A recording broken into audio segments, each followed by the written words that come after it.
Both of those, that's all the same. Go ahead, Mike. Okay, yeah. There we go. All right, if everybody could find their seats, we're going to continue our meeting for our Planning Commission. Thank you. Next time. We're going to move on to item number 6. This is a public hearing. It's possible legislative recommendation for a rezone to R3 through 6, MF-10, MF-18, and then C and concept plan for Lexington Green, located at Pony Express and 800 West. LeVar Christensen is the applicant, and we'll turn the time over to Kimber for the presentation. Yeah. All right. All right, everybody. We are now moving on to the next one. So this is a rezone and general plan amendment for Lexington Green, and I will show you the location, and then I need to talk a little bit about history as well. Most of you, or some of you, are familiar with it and might have even been here in the city at the time, but not really have been part of the process or know what was happening. All right, so Lexington Green is located at the intersection of Pony Express and Foothill Boulevard. So here you can see maybe these ultra long distance mice don't seem to work ultra long distancely. Okay, so here's Pony, here's Foothill, and so Pony Express, as you know, goes out to Eagle Mountain. Now, this property was annexed into the city in 2009. Now, as part of that annexation, we should all be familiar with annexation agreements. We were just talking about them, right? Now, as part of this annexation agreement, and there was also some right-of-way purchased for Foothill Boulevard and Pony Express, as part of that agreement, this property was entitled to 252 apartments and then an equivalent density of approximately the R6 zone, so of 6 units per acre.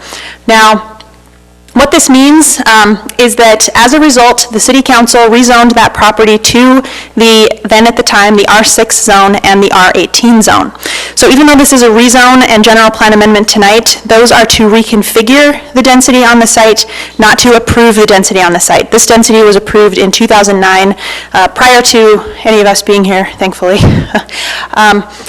We're getting a lot of public comment in opposition to the rezone, and so I'm trying to explain some of the background to it, that this decision for the density was made years ago, and so what we're looking at tonight is the layout for that density, where the location is, and trying to make sure that this density is applied to the property in the best way possible for the community.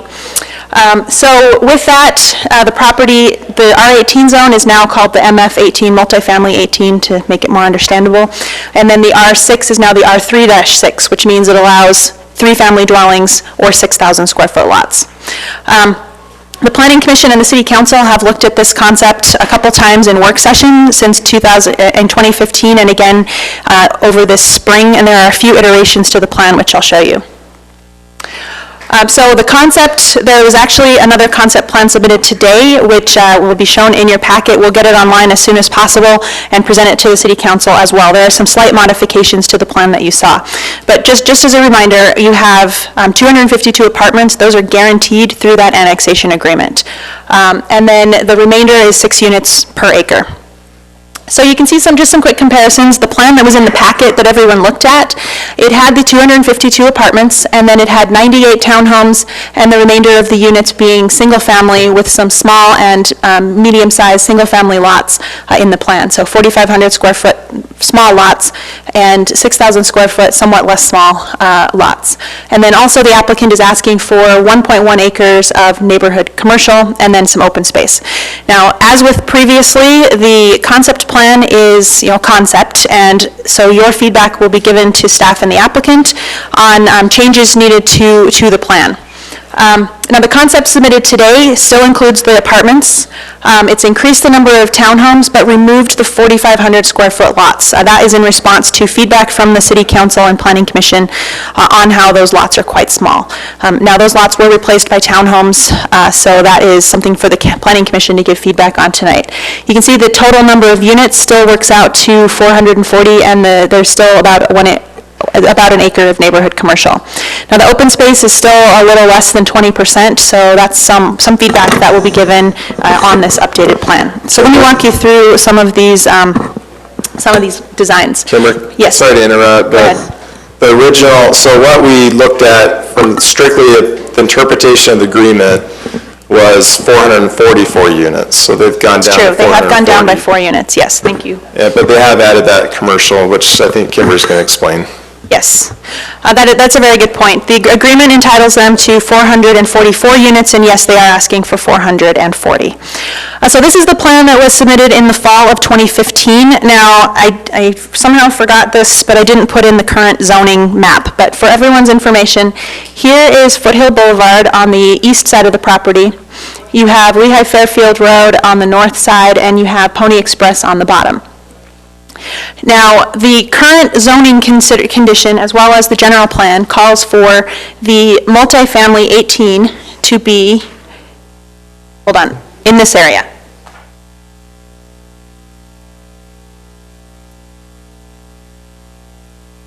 Remainder of the property being zoned R6. So it's a long, skinny piece of the apartment zone right along Foothill Boulevard. And that was in response to the early concept plan that was reviewed around the time of the annexation agreement, which showed the apartments in that location. Now, the applicants tonight are asking for a rezone and a general plan amendment to shift that apartment zone, keeping the same number of units but changing the location. So instead of being a long skinny strip of them, instead it kind of comes down in a backwards L along the corner of Pony and Foothill. Now, the applicants are also requesting a rezone from R6, the old R6, or R3-6, again, I'm still getting used to these names, but we're getting there, to the multifamily 10 zone. Now, on its surface, it looks like that's a way to increase density. However, back in 2009, the old R6 zone allowed for townhomes, attached units. The current version of that zone only allows up to triplexes. So in order for the applicant to exercise the ability of the previous agreement to have townhomes, they are requesting a rezone to the multifamily 10 zone. However, keeping the overall density to 6 units per acre on that remainder.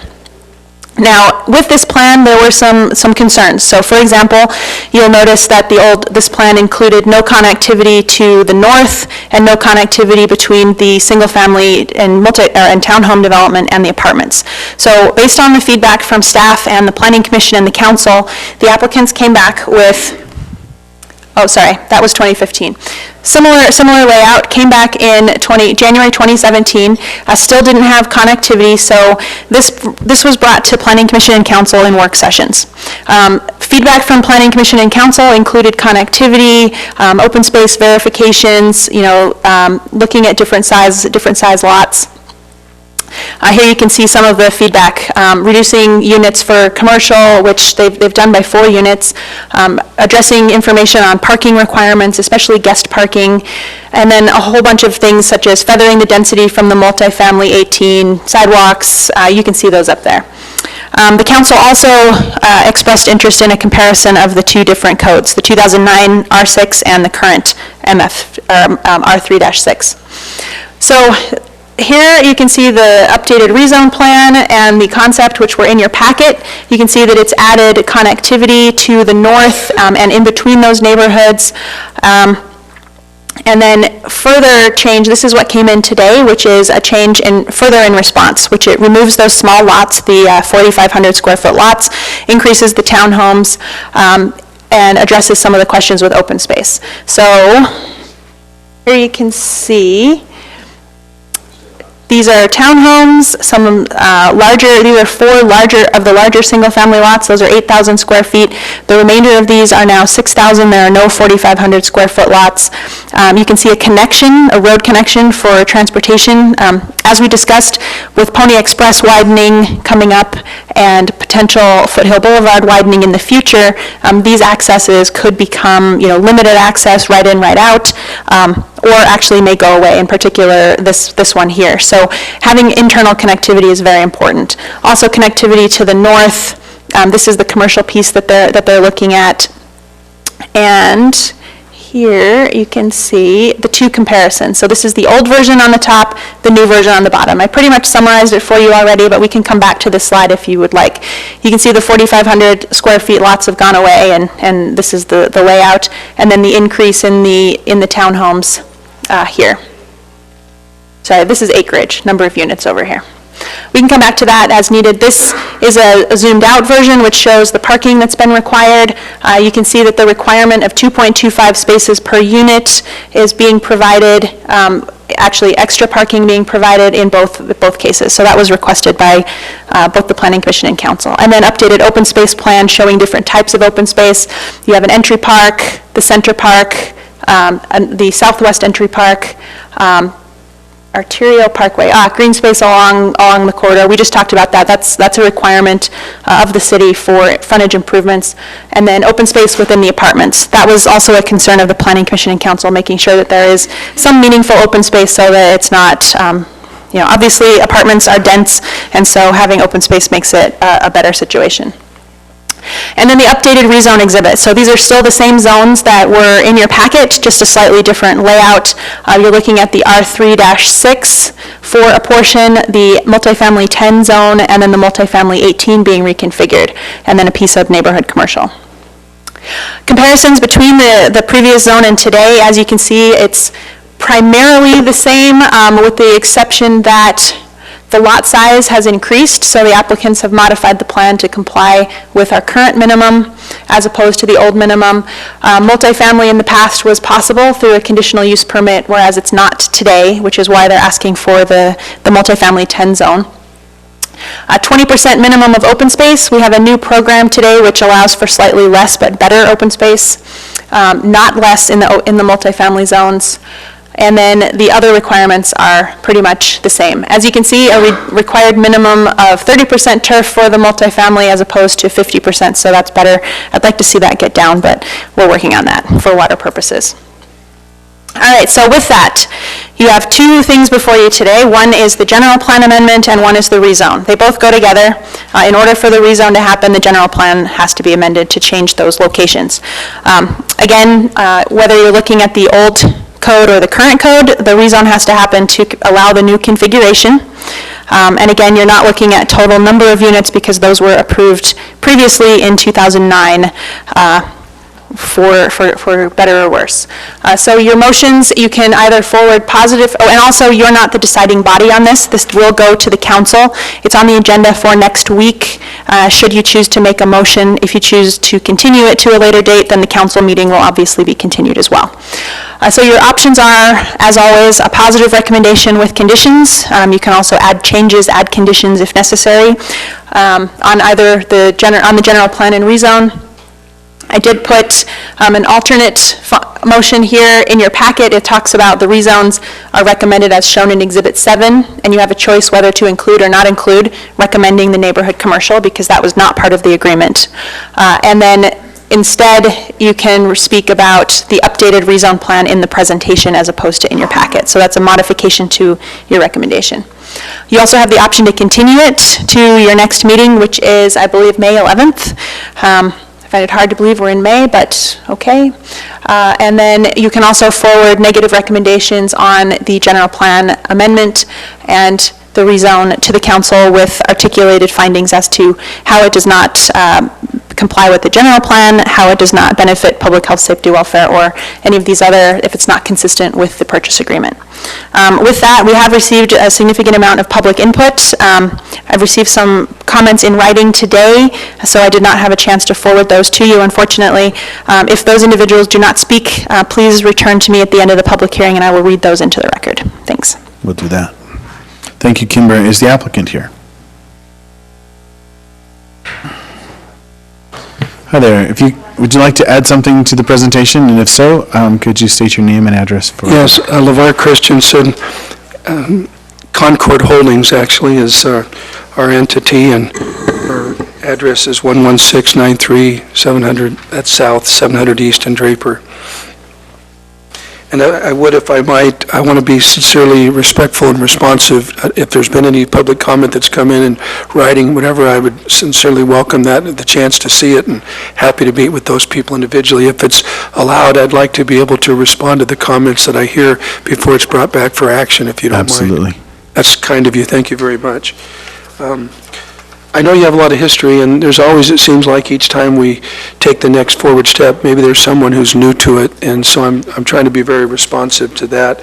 just by way of background, and I think one of the things how it all blends together is that I'm very passionate about the architecture and the overall quality of the presentation, and that original zone was, because of the PUD, it gave you a lot of flexibility, and so one of my experiences I've so much appreciated is serving on a national board for Marriott back east, and there I was exposed by the last 10 plus years to a national award-winning project that's huge, Disney's Celebration, that some people took a big part of that and patterned it for their Daybreak community over in Salt Lake County. It's also been well received. But the architecture that I've really been passionate about is what they would call a colonial revival, very traditional, and it's very well received, and it's unique, it's timeless, it's classic, but so many things have been going down kind of a duplicate way where there's just so much of the same product. And across from the schools, I've been patient and waited. We were able to help accommodate the growth of the region. We were 56 acres. We lost almost 25% of our property to accommodate Pony Express and Foothill. And at that time, meeting with the surrounding neighbors to bring everybody together, Eagle Mountain had published, unbeknownst to us, but they were trying to annex us. Saratoga opposed it, and then they took the lead, and we began working with them. We never asked for this. The city came to us and said, here's what we propose. 252 apartments. You decide which 12 acres you want to put it on. We said not less than R6 on the balance, because our challenge was how to buffer the busy streets. We'll abandon Fairfield, because we now have these two enhanced larger streets. And so all that became our guidelines. And so we've been working ever since. It was a material shift, and we've been working really hard on the look. And so as we do that, we come to you now with a well-designed package, and after lengthy deliberations, as part of our team, Attorney Paxton Guyman, who's not here tonight, but I'm an attorney as well, we're grateful. We've been very sensitive to those areas. We understand them. Our engineer, Bob Elder, with Ensign Engineering also. So tonight, Steve McCutcheon, our land planner, is here, and together we're available to answer your questions. Just to go with the theming, like for example, we have a prominent central, one of the reasons with the one today, when we got the staff report, we worked really quickly to try to upgrade and come to you with the best design. And if you look at the newer one there, you see those two larger ones. That roundabout in the center is just kind of a major focal point. And I don't know if you've seen this in your package, but this is a life-size, we've done other projects, but it's a life-size bronze sculpture. It'll go in the roundabout. It's part of our Lexington theme, Americana at its best. Just love the children, the families, so thankful, fastest growing city in the fastest growing state, just so proud of everything of our state and all that you represent. And so in presenting that, Blair Muhlstein did this, I commissioned it, but you've probably seen the famous 1776 painting and sculpture. Instead, he converted it to the young children right across from the elementary school. Just kind of a classic. It's done. It's in storage. It's just a prominent feature that just goes with our theme. We've really erred on the side of first-rate quality, but what you can see is dropping from 56 acres down to 44, then losing another 25% to your interior roads, then to your open space. So we've just stayed within the boundaries of what the city came to us with, and they didn't have the funds at the time to pay for everything, and so they said, here's the package. If you'll help us regionally, if you'll help us put in Pony Expressway, if you'll help us put in Foothill. Our property went all the way to the canal. The whole water project on the corner was our property. And so we've pulled back, and so we've just been adapting to those changes. Our engineer just asked for a couple of clarifications on the report. He mentioned that to the extent that they're talking about an 8-inch sewer line, whereas before it was going to go directly to 400 North. I understand that Mount Saratoga has since been approved, and they very much, Edge wants to, they're in the process of putting a sewer line in Fairfield. So it looks like that'll become the new connection point. Then to the extent that the secondary water, when we did it in 2009, the city told us, we don't have the resources right now, but when it comes, you'll connect to it and we'll keep you informed. So that one's getting closer, and we'll connect to Foothill and 400 as soon as that connection point comes, which I think is later this year. There's a proposed 16-inch line, and we would be responsible for 8 inches, and then 8-inch line, and then they normally would prorate or somehow would work through the credits on the upsizing, which is for the benefit of the overall area.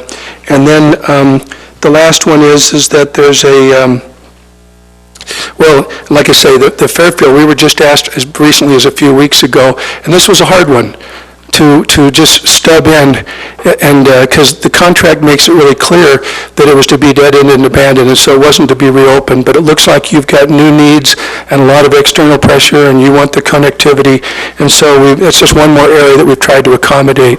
On the commercial, you saw years ago where there was one in the corner, just seemed like it might work. We voluntarily on our own, we tried to accommodate the idea of having more detached, and that led to those smaller ones, but it just doesn't lend itself to the quality architecture that we can do here, and we have this award-winning national architecture that just goes with the overall theme of the neighborhood, which I think you'll find to be very, very distinctive. We're very big on landscaping. We have companies up in Oregon. We go up and handpick every tree, bring it with maximum growth from day one.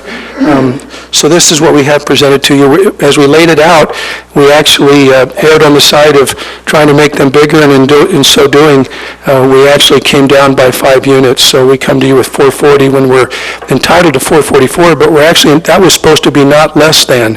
And if needed to be, it could have been more, just again, trying to economically figure out how do you somehow offset and absorb all the shrinkage of your property for the good of the region. But we've come up with a design that I hope you like, and I'm just here to answer your questions. Any concerns that come from the public, I'd like to have an opportunity just to respond to. And we weren't shifting the apartments per se, it's just that the best information we had back in '09 when the city said, where do you want to put your general 12 acres? And they tried to, you couldn't come up with a separate legal description at the time. It was just generally, so the city had enough information at that time to know where to put the R6 and where to put the R18. So it's just moved a little bit. That's all that's really happened there. And I'd let our site planner answer any specific questions, and then I'm available to any others. Do you want me to answer any questions right now that you might already have, or? I'm not yet. Thank you. Thank you, Lamar. Thank you very much. And did you want to? No, I think Kimber did an excellent presentation. We'd just like to respond to whatever questions you might have. Okay, and what's your name and address for the record? My name is Steve McCutcheon. I'm a land planner, urban designer. I reside in Sandy, Utah. I think if you might have seen too, and I don't know, but in your package and from one of our previous visits, I hope you saw some of the samples of the architecture and can appreciate the quality and the theming of that. But that roundabout and the Mount Vernon kind of presence and all the things that go with it really will be very, very distinctive. And then we just look forward to being a part of the community, all of your different events. Just feel very fortunate to be in such a family-centered setting. Even the apartments themselves that were proposed, those have been totally based on extensive research. It's a family-oriented, all the demographics, everything that goes into it. It's all, within that industry, they make a distinction between who are you targeting, and we're going at the documented need for families that fall in that category. So it's part of our overall family theming of everything that we've done there. Thank you. All right, thank you. So this is a public hearing, so we will open up our public hearing right now for item number 6. If you have any comments or concerns, we invite you to come forward and limit your comments to 3 minutes. And please state your name and address for the record.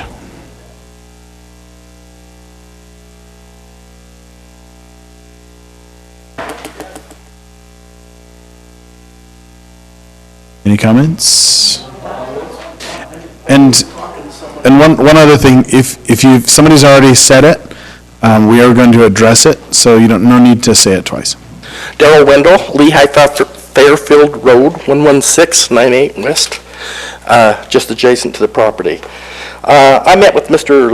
LaVar when he purchased this property 6 years ago or so. He indicated that the development was going to be a nice, development, quarter-acre lots, single-family dwelling homes. And I thought, well, that's great, sounds good to me.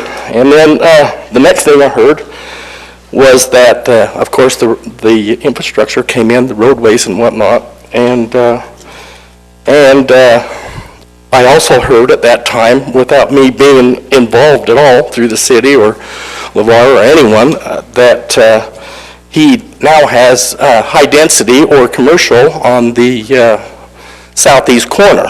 And I thought, well, how can that be? I mean, the city just can't say, hey, if you let us put a road here, we'll give you high density. That doesn't work. And evidently it did, and it's done, and I guess it's too bad now. But going back on that, also, my question is, was he compensated for the property that he lost? I mean, it's not like he's out that money and can't go forth without high density to recoup his money. I'm sure the city compensated him for that land he took away. I don't know. I haven't checked that yet. Things were quite closed. I tried to get the minutes on what happened during that transaction from the city about a year ago, and with no avail there.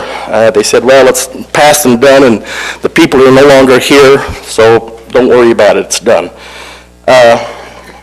So anyway, as I talked to him, high density, nice lots, and I thought, well, yeah, but now look what has happened, and all these things have changed. And then our property to the north, there's about 5 or 6 property owners there that have RA5 zoning. It's a special zoning. It's the same as the county. We are all utilizing our property as farmers. We have animal rights, we have animals, and the density that he's wanting to put onto this, and now we're going on to our Fairfield Road, is just unreasonable to me to do that. I mean, I can see nothing but havoc coming. I mean, you know, there is a lot of stink and whatnot with farming and agriculture, and I'm up there at 2 o'clock in the morning, and I've been in this situation before, and I was basically pushed out of where I was at before when I was farming because the developer came in, sweet-talked the city into letting him put the high density in, and without a correct buffer zone, and yeah, finally I had to move, and that's what I did. So, and then I was looking at the roadways on here. I was looking at the scale. The roads looked like they're only 30 foot wide. So if 2 cars park in front, then 1 car's not even able to get through on the road. And I find this throughout the city, and the city maybe needs to look at that. The roadways need to be a little wider, or they need to enforce the no parking on the roadways. There's been a lot of kids run out where the driver can't see and almost hit. I had that happen to me once. So it's a danger there also. So anyhow, looking at this plan, of course I guess it's the old one. I don't have the new one that he presented, which is a little different. But anyhow, I don't agree with what's going on here at all. And I don't know. But I guess some of it's too late, like the high density, which should have never happened to begin with. And so I guess we'll see what happens from tonight on, I guess. Thank you. Thank you for your comments, Daryl.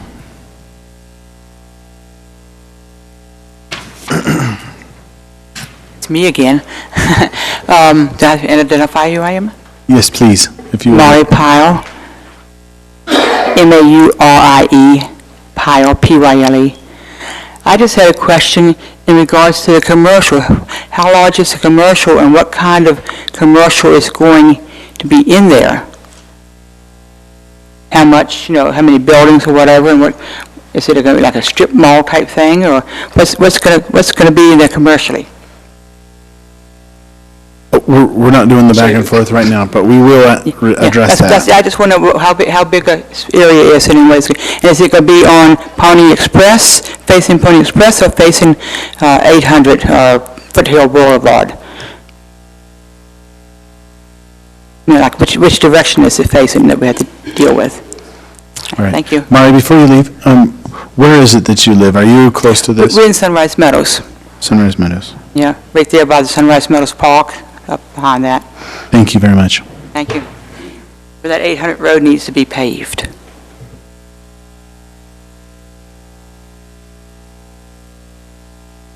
My name's Aaron Evans. I live at 11898 West Fairfield Road, Saratoga Springs, which is just kitty corner west of this. The sad part is I look at you as commissioners, I look at Kimberly, and I know none of you were around when LeVar started this thing. LeVar's original plan was single-family homes and limited amount, a few down in the southeast corner of apartments, and possibly a gas station. Well, that was fine.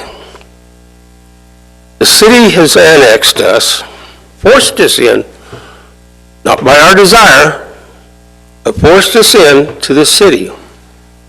At that time,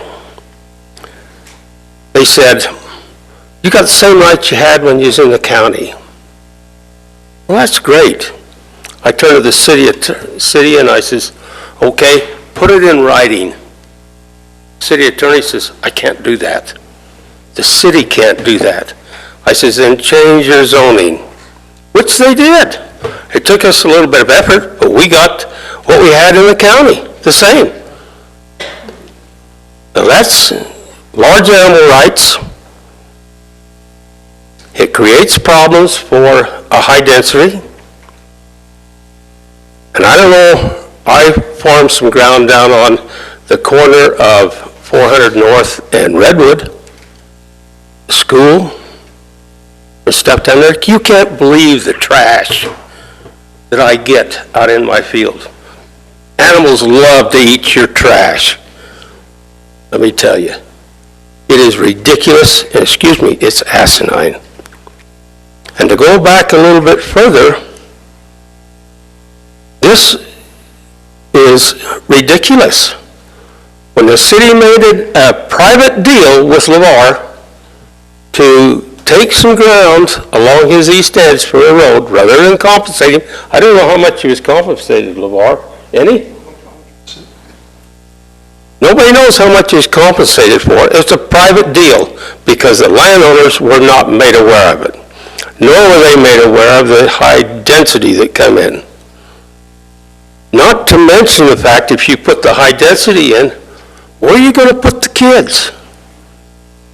Our schools are overburdened now.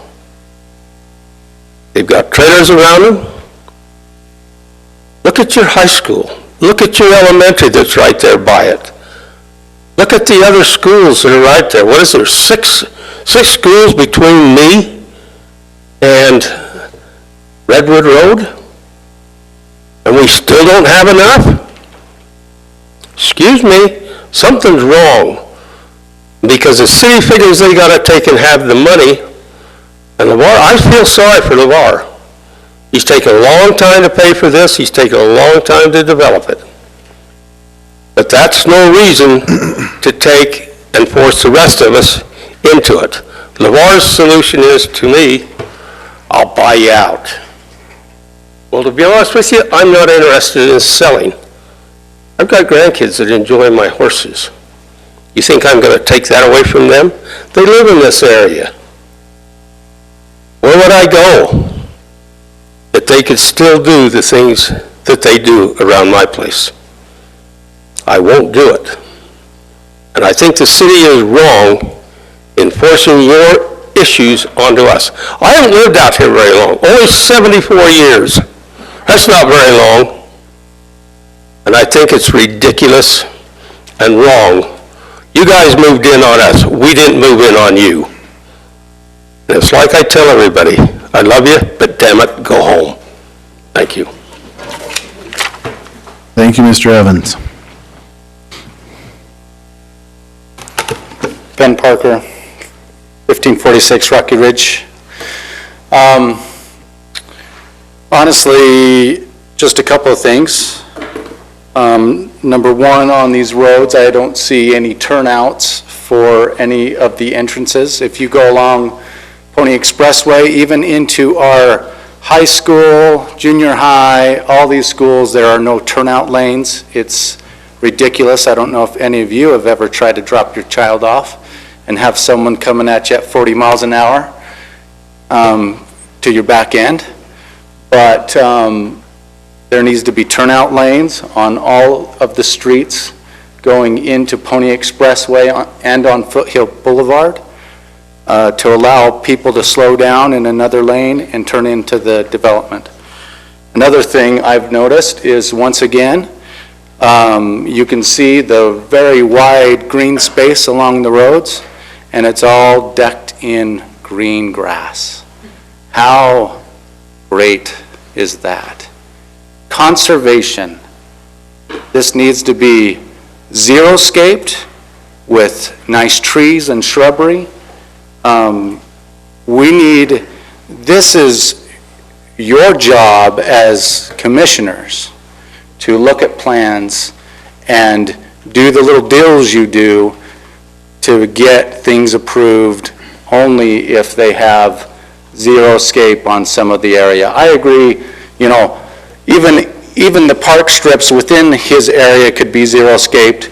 There needs to be places for kids to play. They'll never play on the islands in these roads. Those should be xeriscaped also. You need to be doing something as a commission to further reduce our water needs, further reduce what we pay as a city to maintain these park strips, and get rid of them. Just because an HOA comes in and says, this is what we'd like to do, doesn't mean it has to be that way. You have the power to say, you know what, that park strip, no one's ever going to use that green grass. Why don't you put something else in, like xeriscape with trees? The only other thing there is there's a great new technology out where you don't need sprinklers anymore. It can all be run underground, and then you put topsoil and your sod on top, and voila, you don't have all of the blowing water that gets everywhere, and it's fed from underground, and the roots go down. And so it would be nice if the city started implementing that kind of technology within parks. It saves about 40% on your water needs. Thank you. Thank you, Mr. Parker.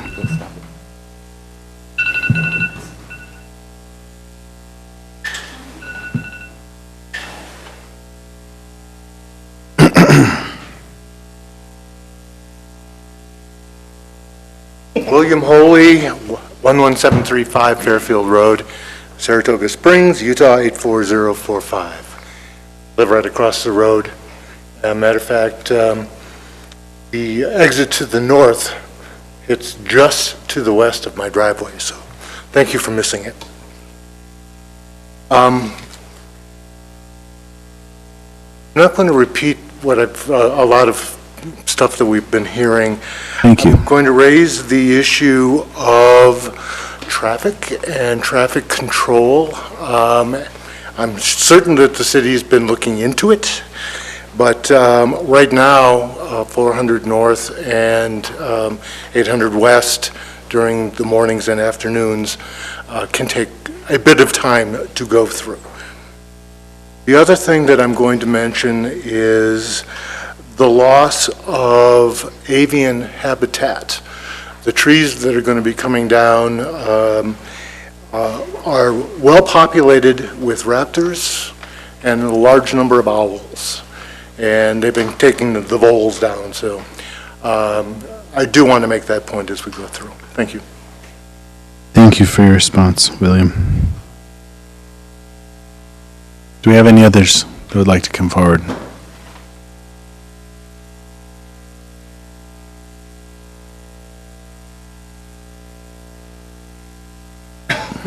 Gary Merrill, 247 West, 1000 North. I'd like to second a lot of what was said earlier, and I'll try to keep it brief. The barrier, I'd like to address a barrier on the west side. Farming has already been discussed. There needs to be a solid fence or something in there. As far as widening, that's already been discussed. whether there's townhomes, triplexes.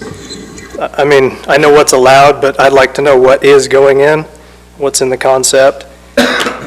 As far as the 20% buffer goes, the way that I understand it is the 20% buffer is the feathering, correct? So if they're feathering out density, how does that 20% meet R3 through 6? How does that meet up with RA5? The way that we were told and the way that we understood it is that that was to be feathered also. Not just that you go from R3-6 to RA5. That's not feathered. That's a massive jump. So I'll leave you with that. Thanks. Thank you, Gary.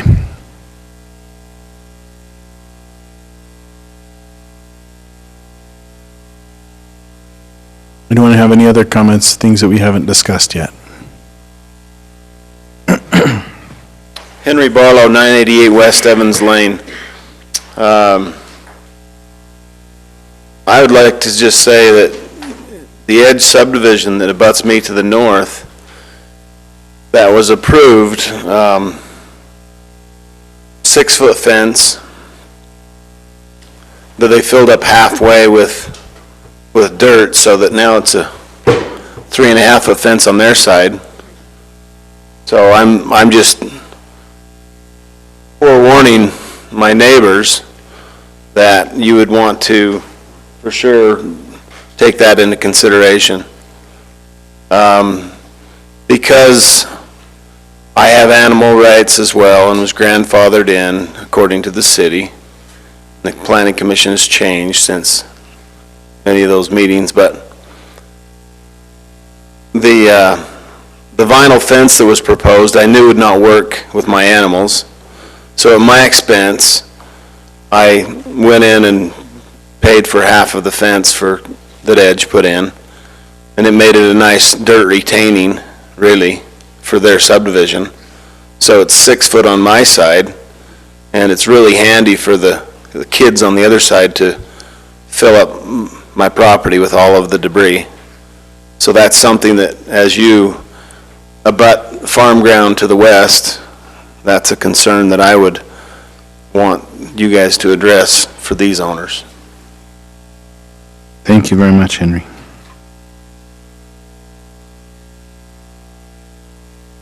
Sarah Merrill, 247 North 1000 West, Saratoga Springs. Kind of kitty corner to the proposed property on the northwest.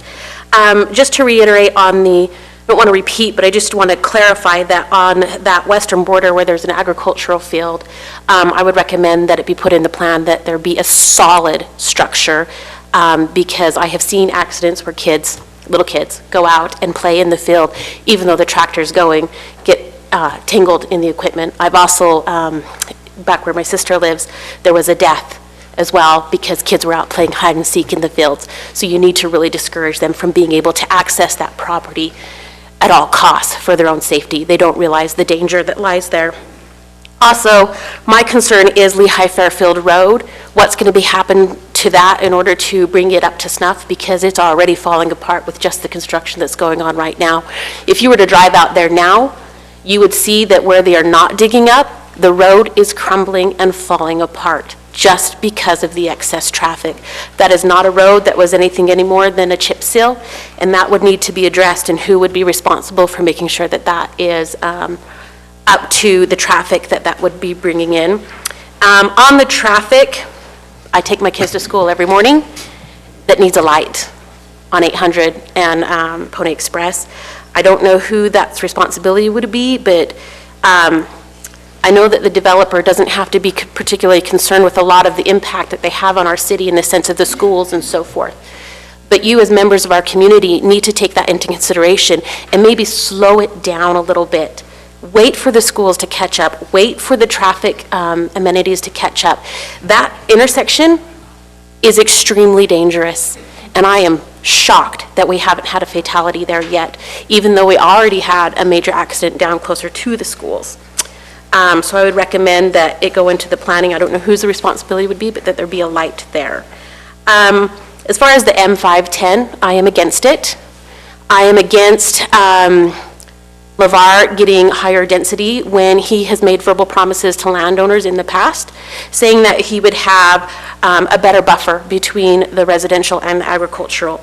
I know that there may be some upset feelings and so forth that promises that were made by the city, which was not you guys, verbally, are not necessarily being fulfilled in the sense that he's not maybe getting his higher zoning, but I find it rather ironic that he's upset at the city for that and doesn't want to stand by what he told the landowners in previous discussions.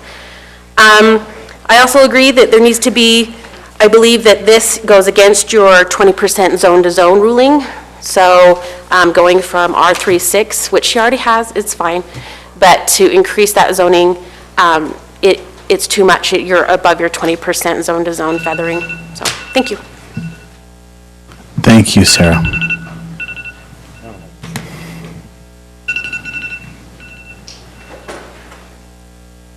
It's your phone.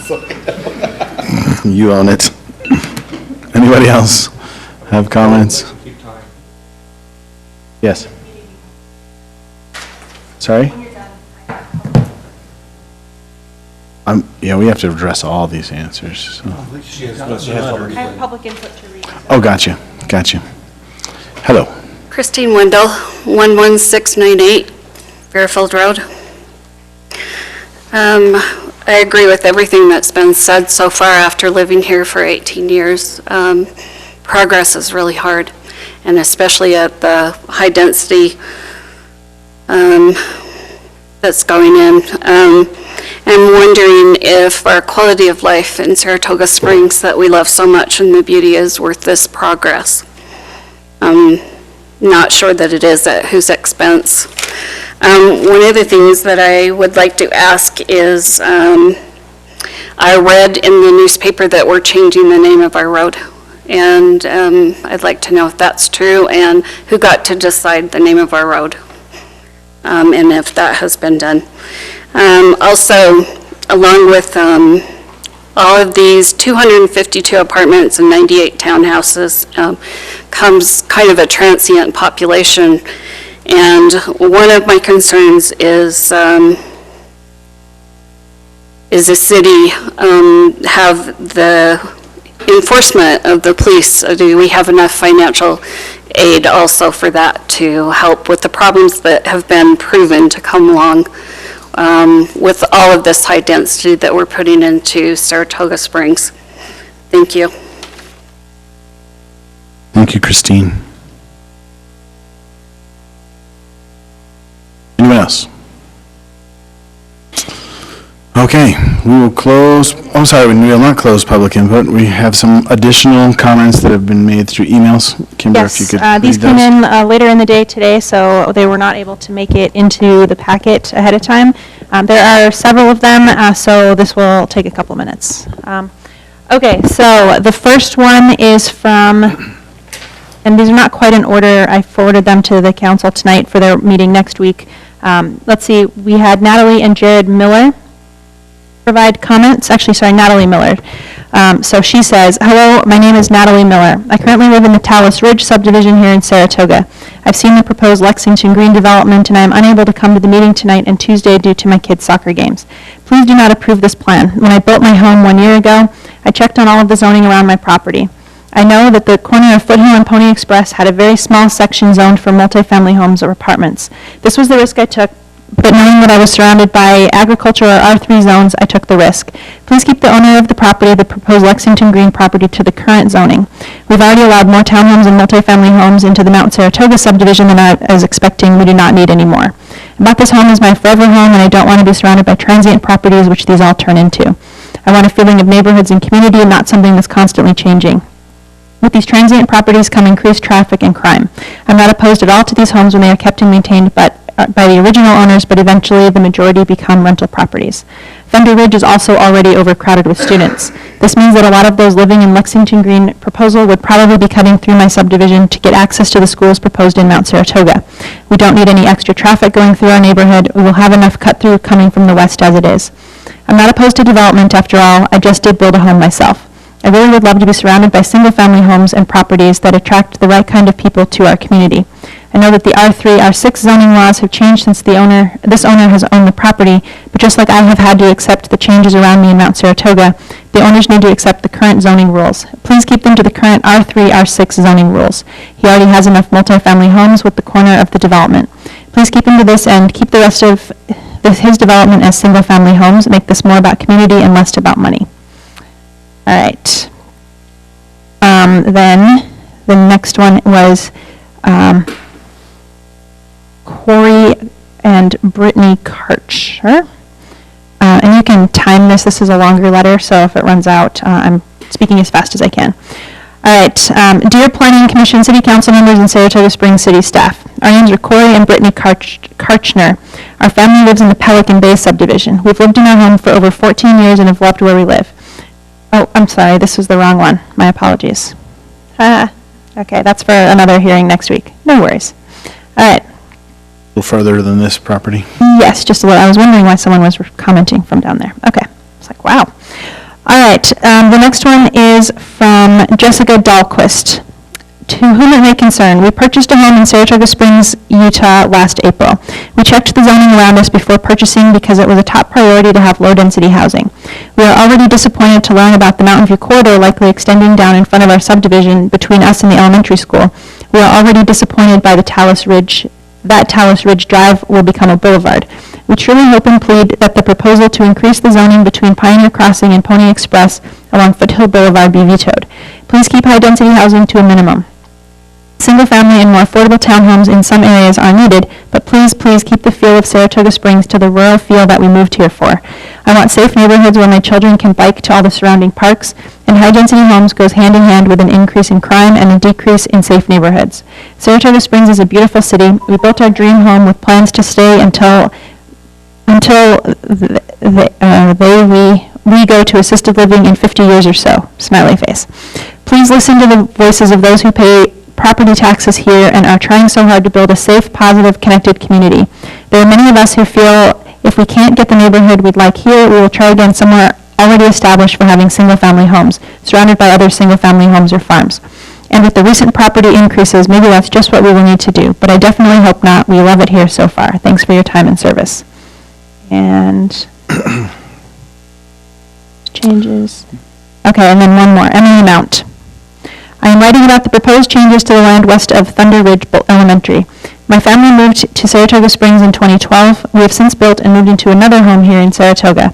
Our children attend Thunder Ridge Elementary. We are very happy here and often boast of our city to others. In fact, we have convinced my in-laws to move here from Linden. One of the things we love most about this area is the rural feel and the views on the larger yards. I totally understand that businesses want to come to our city, and I am all for that growth. Bring on a Red Robins. Smiley face. And I am okay with the single-family homes on larger lots. It is the large apartments and townhome complexes that I feel take away from our city and the visions of those who move here. The citizens have spoken. We do not want our city and the views that we have paid for to be taken over by apartments and townhomes. Saratoga is a jewel in northern Utah County, and I understand that people want to live here. However, let's keep it to the same standard that we as citizens have come to love and expect. One sec, let me make sure I got them all. That's it. Thank you. Thank you. Before we turn this over to the Planning Commission, Kevin? Yeah, we've done them all, right? Okay, we're going to close public. Yes, but we're going to close public input first, and then we're going to respond to all these questions. But before we go on with that, I wanted to see if, Kevin, if you could just talk about what is the decision that's before us today, what are the rights that are already owned, so that we can get to that point. Well, you know, Kimber took a lot of notes about a lot of the comments, but there was one that I wanted to address specifically, and that was the rights under that purchase agreement. So at the time, when the city was deciding on the expansion of these roadways and approached Mr. Christensen about the purchase of his property, there was an appraisal done at the time, and the appraisal came out with a value of roughly $101,000 an acre, which was paid for the purchase of the acreage that was required for those roads. However, if any of you are familiar with the process of eminent domain, there's other damages that are added to that, and they're called severance damages. So when the state or the city or another government entity goes to condemn property, and exercise eminent domain, they pay fair market value plus severance damages, because you can't cut off someone's property and expect that there aren't any damages that are associated with that. So basically, it's to compensate for the decrease in the value to the property that the eminent domain proceeding, the condemnation, caused to the property. And so the city didn't necessarily agree that that was the case, because there wasn't any sort of studies done to show what those severance damages are. But they did agree with Mr. Christensen that it was the market value, or the fair market value, or the damages to the property could possibly be more than what was actually paid for the property at the time. And so as additional consideration for the severance damages, the city agreed with Mr. Christensen to grant this density. And what the agreement said was basically he's entitled to 252 apartments and then not less than 6 units per acre on the rest of the property. And what that amounts to, with the 252 apartments plus the rest of the density on the remaining acreage, that at a minimum results in 444 units that he's entitled to. And as he mentioned, as I mentioned, the proposal says is planning for 440 plus the commercial usage on that, what is that, southwest portion of the property. We do assign as you know, we assign ERUs to commercial uses. We haven't looked at that to determine what that is. And I couldn't speak to whether or not that the reduction in the 4 units would be enough to cover that commercial density. But nevertheless, that's what the agreement spoke to primarily. It did talk about Lehigh-Fairfield Road. The exact language that's used in the agreement, it says the city agrees to deaden, abandon, or otherwise limit the traffic on Fairfield Road. You've heard Mr. Christensen's position on that he believes that we were required to abandon that road. And the city's taken the position that by dead-ending the road for Lehigh-Fairfield Road, that we fulfilled the terms of the agreement back then. And we are currently limiting the traffic on that road. We took that from basically an arterial road status where all the pass-through traffic, Deagle Mountain was traveling on that road, to dead-ending it, and we shifted that all on to Pony Express. And so we believe that we fulfilled that obligation. That's neither here nor there, because Mr. Christensen's agreed to connect onto that road for his property. And we'll work out some of the other details later. And then there were some other concessions made as well, as far as improvements, off-site improvements, on-site improvements, and impact fee concessions that were made. But what's in front of the Planning Commission and the council and the rezoning is strictly limited to the density and the number of units that he's entitled to under that purchase/development agreement. Okay. And this is compliant with that agreement. He is entitled to that. It was a legislative decision at the time. Planning Commission Council went through the procedures that were required at the time and made that decision, and it's an agreement that we're bound to. Okay, LeVar, you wanted a chance to respond to some of these questions? I already did that. That's so nice of you, and thank you for your patience. It's always hard when you come and do this. You don't know me. I mean, it's outside. I care deeply about people. Last 20-plus years, I helped the city of Draper grow from 4,000 people to 45,000 people. My whole life, my father was a mayor of our town growing up. This is just a way of life for me. It saddens me, breaks my heart, honestly, to have people, I understand when they're expressing their opposition, but to somehow be viewed like I'm some self-serving developer who's just coming in some hard-hearted, insensitive way. Nothing could be further from the truth.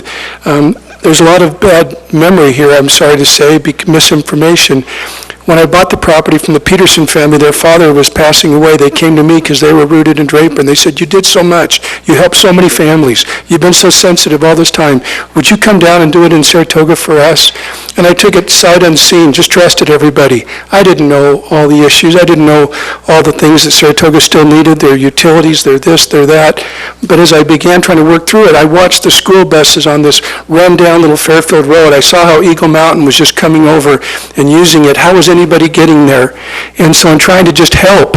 I remember eventually having a ribbon cutting with Mayor Mia Love at the time, just trying to help. And I just took a leap of faith. I said, somehow I trust it'll all work out. The city, they'll be fair. And so, but when they came to me, Ken Leatham at the time, good city manager, but when they came to me and they said, I didn't ask for these things, I didn't propose them, that the Alpine School District, who I helped them so that they could grow, I even helped them try to find the sources of funding so that they could fund as a priority the east-west connection that is so huge now, going back and forth, but what they did when they came forward, they just said, the Alpine School District had just established a value of about $150,000 an acre. You said only 100. That isn't without the severance damages, all the things that go with it. I didn't want the city to have to go through those procedures, but I didn't ask for one thing. Not one thing, was I went to all the neighbors because you can't annex an island, and I went to the Evans and the Wendells and everybody, and they told me, one of them said, LeVar, we don't care. I said, what do I do with the balance of the property? What home can back up to a busy street, not even thinking about Foothill at the time? I agree, don't change the name. Wait and see what comes in 20 years. But as of right now, one of them said, LeVar, I don't care if it's high-rise condos, if you can just somehow abandon and make that a private lane. I put it on the box, the list of what everybody wanted. And it was supposed to just be a private lane for the Evans, for the Finlaysons, for the Wendells and others, and it has been. But the benefits all this time have been huge. For the last this was almost 9 years ago. And then all this time to see everybody retaining the benefits and the carrying costs for me of the property, waiting for everything to somehow come together. The Eagle Mountain was supposed to provide the sewer line with an interlocal agreement with the city. The sewer line runs right on the southern boundary of our property. But now they say, nope, that it passes by and it services all the schools, but we're supposed to go somewhere else. And the utilities are more expensive now, but they're catching up because your facilities are improving and everything else. So as I look on here, I just want you to know that I didn't break a promise. I didn't misrepresent.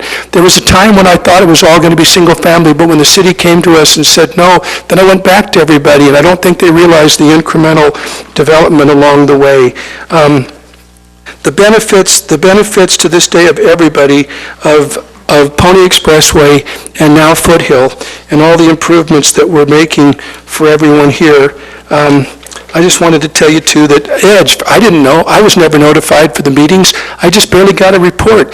Apparently they've been approved for 2,400 homes up on that property. This is all since the contract with me. We're entitled to the R6 as it exists in 2009. There's not one thing we're asking for that doesn't fall within our pre-existing entitlements, and they're not the ones I asked for. I didn't bargain for them. I didn't persuade. I didn't pressure anybody. That was just the city's good faith saying, if you'll just please cooperate with us for the good of the community and the neighboring communities, this is what we propose.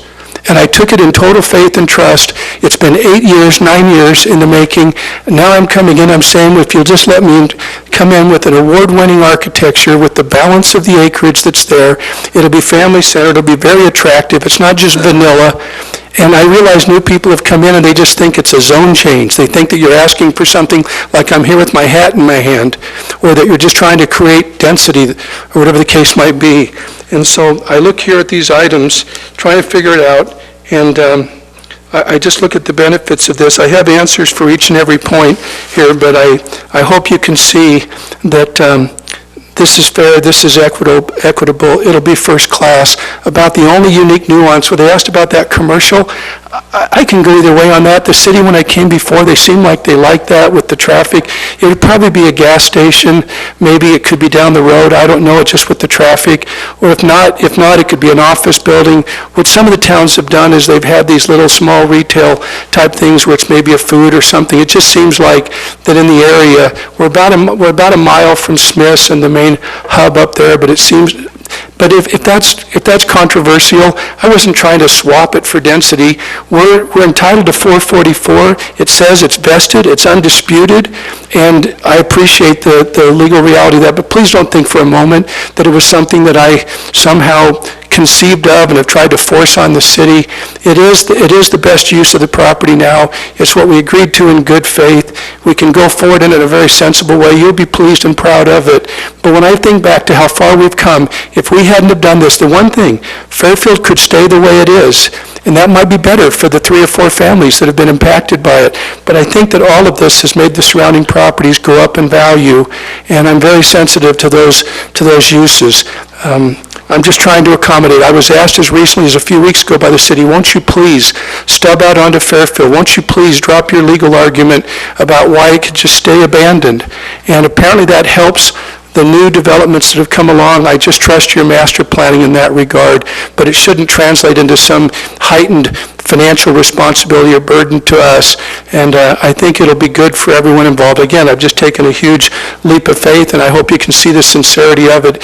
It's not controversial at all. It's just that people don't have the benefit of the agreement, and they don't know the history leading up to it, and it's in the staff report. It's there, it's open, it's transparent, but we have not been sitting over here somehow benefited from all this. It's been a hardship, but it's time to move forward, and I think we can do it in a very conscientious way. Thank you very much. Thank you, LeVar.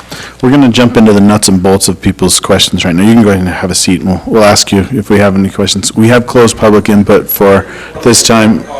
So I'm sorry, but we have closed public input at this time, and we, in the respective time for everyone here, we're going to go through all these questions, the ones that have already been brought forward in open time. Okay, first let's start with Sarah Merrill's questions. She said she was thinking about a solid structure to separate from the field on the west side of the property. There were 3 people that commented on that. What kind of division are you going to have on the west side of the property? Are we talking about where we border with Mr. Evans? If you're looking at this document, I believe north is up.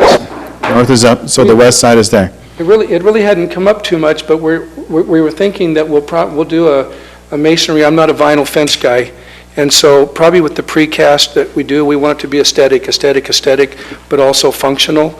And so I definitely planned on that on Foothill, and then we thought of it on Fairfield. With the trails down below, sometimes depending upon how it works, that was always the issue. How do you have the high-end single family we had in mind, how do you back up to a busy street and with the kind of things that had been planned before? And that was where the whole idea was, LeVar, you're going to have to buffer these 2 huge roads now, we get it. And so you're probably going to have to switch your use and go to multifamily, you're going to have higher density, that's how you buffer it. But I think a precast wall in the back probably makes sense. I believe that would limit the access that she had a question about as well.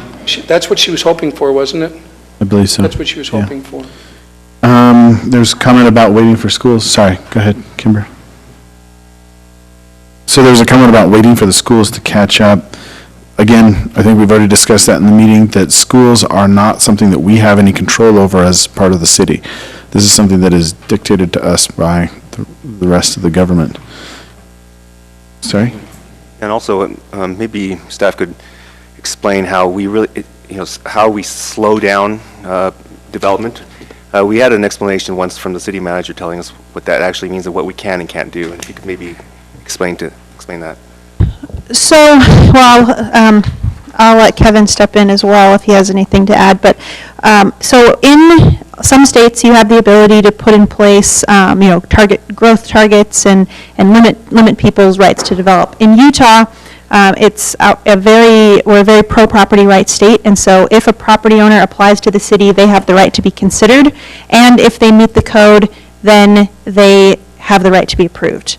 If it's under an administrative decision, which that starts to get a little more difficult, but if a property is zoned for density, they apply for they apply under that zone, they meet the code, they're basically approved under Utah law.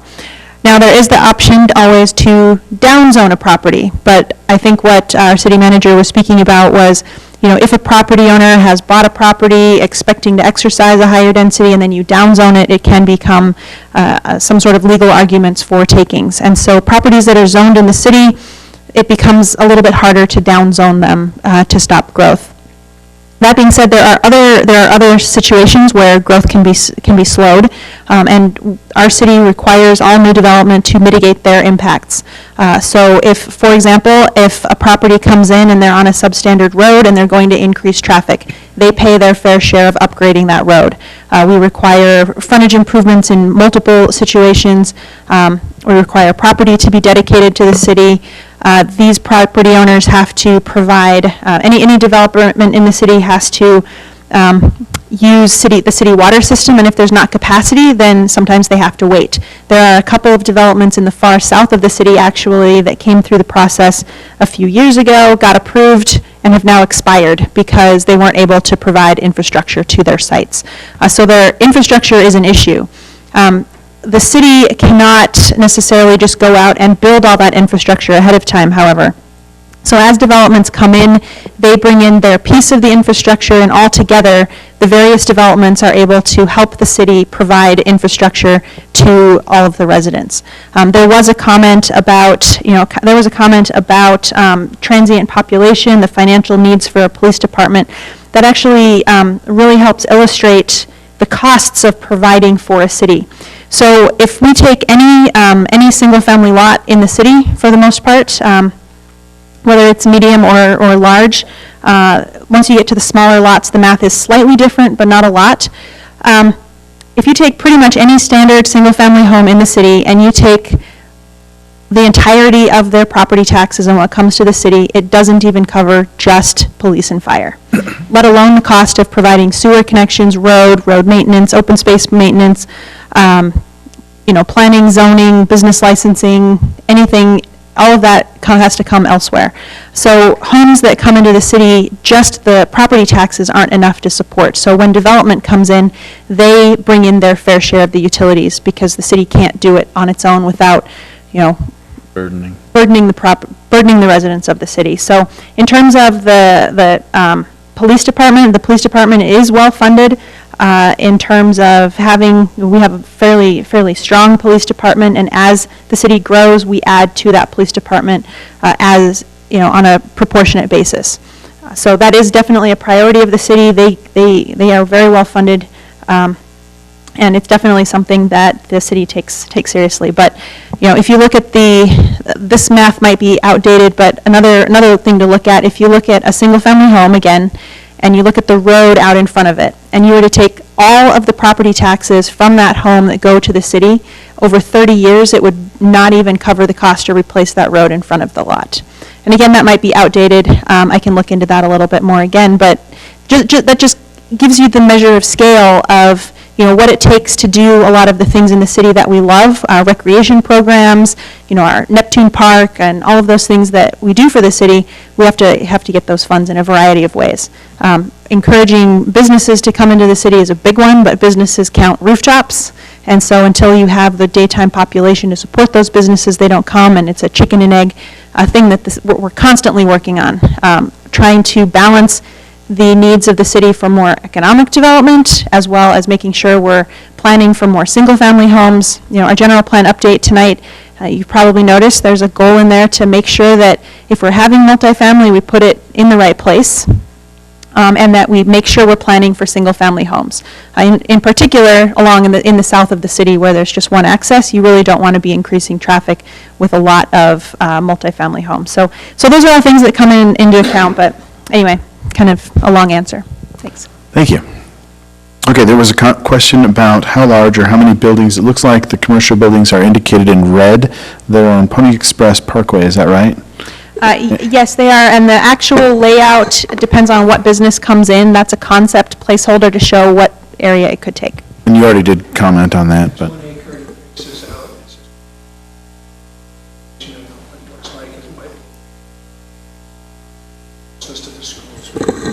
And that's a new proposition in this one we didn't see before, correct? So there was in the annexation agreement, there was no commercial, no.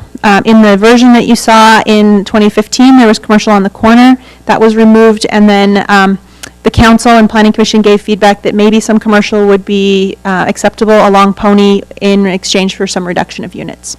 I thought this was for neighborhood commercial, wasn't it, or did it specify, or was it region? I'd you say- have to I'm sorry. double check. I thought it was Is it RC or NC? neighborhood NC, okay. commercial. The reason why I say that That's is what I thought, but you were making me Yeah, doubt I it. think it was NC, and the reason why I asked for that There is... you go, neighborhood commercial. Yeah, the reason why I asked that is because you mentioned maybe gas stations. NC doesn't allow gas stations in our city, yeah, so I just wanted you to know that. Thank you. One thing to point out is the agreement doesn't specify residential units, it says units. And so it talks a little bit about, I mean, of course, apartments are going to be residential, but the remaining units, it says 6 units per acre on the remaining acreage. So it doesn't clarify that. So it probably would be permitted to have some element of commercial on it. And it allowed for PUD and townhomes and everything. We're just trying to update to fit your changes in your ordinances, but still honor the spirit and the intent of the agreement. Okay, there was a small comment about 800 Road needs to be paved. That is poor maintenance. So you could, Yeah, I can speak to that to some degree. The city has a schedule for maintenance of the roads throughout the city. I don't know where that particular road fits into that maintenance schedule. could the people call you and follow up later and figure out where that is on the schedule? Sure. Okay. Actually, I'll end up referring them to the streets department, but sure. Okay. No turnout lanes. Okay, so could someone comment on Ben Parker's comments about there's no turnouts? Sure. Wide spaces, green grass, xeriscape, etc. I can speak to the turnouts. Pony Express is going to be widened. Project is funded, it's under design, and so that concern will be addressed. Okay, and then I guess we've already talked about the grass once on another, when Ben was talking about that for item number 4 and 5. I might just make a point that this is a concept plan, and so it's traditional in concept plans to show any form of open space in green. At the time that some kind of a site plan is brought forward, a landscape architect will propose a landscape plan that may or may not include grass. Most developers are trying to move away from grass as much as they can.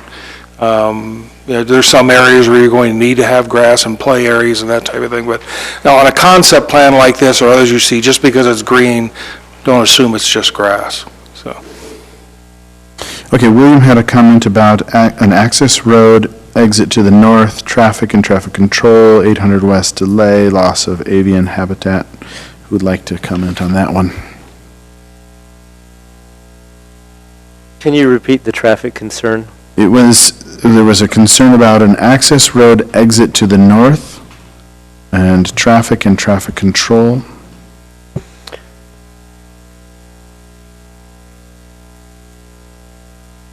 So I don't understand the question. I think one of the questions was whether there should be a light at the, I don't remember the name of the road that connects across to the elementary school. I was one woman asked that question, and then, some of the people in favor of the connection out to that, so. This was a comment from William Hawley. So that corridor is under planning with Mountain Land Association of Governments. So until that plan comes out, or I should say when that plan comes out, we can speak to that better. And with regard to signalization, generally, signals are installed after they're warranted. There has to be some kind of traffic study is what Yes. you're saying. Just like we're seeing on South Redwood Road down in the city down there. Okay.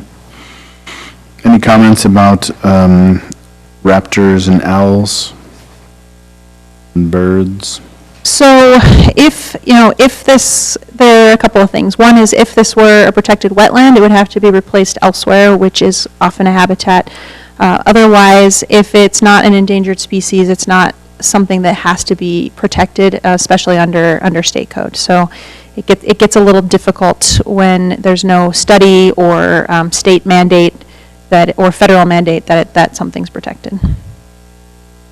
Okay, Gary Merrill had a question about 20% feathering. Yes. How does this meet R36 to RA5? It's a big jump. All right, so in our code, we do have language that has a goal of feathering. So if you have an existing neighborhood, you feather the zones down from there. That is something that's taken into consideration. It talks about at the time of zones, not at the time of platting. And it was anticipated that eventually many of these properties would be also developed. We've actually had some of these neighboring properties, inquire, I'm not saying who or where or when, but some of these properties have been interested in developing as well. With that in mind, when the council made this decision, not the current council, the council at the time, the decision to rezone it, that is a goal, but not a code requirement that it's a strict 20%, and so it wasn't applied at the time. Now that these lots are going in under the zone, it doesn't apply because it's something that's taken into account at the zoning level. Okay. Henry Barlow was talking about a 6-foot fence that was filled halfway, so 3.5 feet of the fence on the neighboring side was the height. Do we have some code that protects against different elevations as far as putting in, and if they're in breach of that, what's their recourse? Right, so yes, there is code that protects for that situation, which allows for the fence height to be measured from, if it's built on top of a retaining wall, you measure it from the top of the retaining wall rather than the bottom. So you can actually have a higher fence there as opposed to a lower fence. But there is no requirement for fencing between residential lots, so that becomes an issue between neighbors on that. Now, there is a requirement for fencing between residential and agriculture, however, so that does have to take place. But when it's between when it's between two private lots, those owners can work it out, but there is an option to put that fence instead of at the bottom of the wall, put it at the top of the wall and get some extra buffering. So what's the recourse for this gentleman who has agricultural land and it's abutting residential? That is a Used it as a... They should, if it's agricultural land, it should be fenced and protected. But it is between property owners at this point, it sounds like. Okay, and given that there is established code, they have a remedy? Absolutely, they can There's a remedy. get a higher fence. And if depending on where it is, if it was a condition of approval as well and it's being violated, then we can certainly follow up as the city. And they're welcome to call me. Okay, let's see. We had a couple of comments about no high density, Natalie Millard, Dahlquist. Given that we've already explained that there are already land rights given with the agreement. I think we've talked about that one. Christine Wendell, talking about progress. Changing the name of the road. Gordon. Who declares the name? So some time ago, seems like a couple of months ago by now, the city council entertained a discussion in work session about renaming Lehigh Fairfield Road. And that's all it was. It was a discussion about renaming the road. There will be placed on the city council agenda sometime in the near future, next couple months, something like that, an item on the agenda to formally consider a new name for Lehigh Fairfield Road, and public notices will be given so that people can attend that meeting at that time. Okay. Anybody else have any other questions that we missed? 30-foot road, is that what it was? Yeah, there was a comment about the roads seem to be too narrow and that if there's cars parked on both sides, then a car can't get through. But what are the standards for the city for for narrow, or how wide the roads are, I guess. Yeah, so there's, Kimber, are you considering? So the local, the comment was made that the roads look like they're about 30 feet wide. So our current local cross-section has a 27-foot drivable surface. And then, a 9-foot park strip, sidewalks. And the local road cross-section was narrowed up quite a few years ago in order to actually improve safety, because if you have cars parked on either side and you have space to get through, but it's psychologically tight, people slow down. So that's the road cross-section that is currently in the city. That being said, the council is considering some alternative cross-sections, possibly increasing it to 30 or 32 feet. We'll have an upcoming work session, not next week, but at a future meeting, most likely in May or June, on some potential alternate cross-sections. So this plan has been drawn in full compliance with the city cross-section, and they have been required to provide guest parking. So parking in addition to, you'll see there's additional parking built in here. Most of these townhomes are required to have 2 parking stalls. Most of them have 4 because you have the garage and the parking outside. We'll be reviewing it for, whether additional parking is needed. You can see some guest parking here and here. Again, as mentioned, it's a concept plan, so these things can change, but guest parking needs have been taken into account, as well as compliance with the current local cross-section. Now, other roads that are bigger, obviously, we have bigger cross-sections and wider, different striping patterns and whatnot, but they are correct. It is a narrow cross-section, and that was done on purpose a few years ago. Yeah, my road where I live in Saratoga Springs is wide, and we've already had a car roll over, and everybody goes speeding down the road at 60 miles an hour on motorcycles and whatever else they're driving. So it almost would be better to have it a little bit skinnier. Any other questions we've missed? There was some concern about the accessibility of meeting minutes from 2009 to see what past city councils agreed to, or even, the development agreement.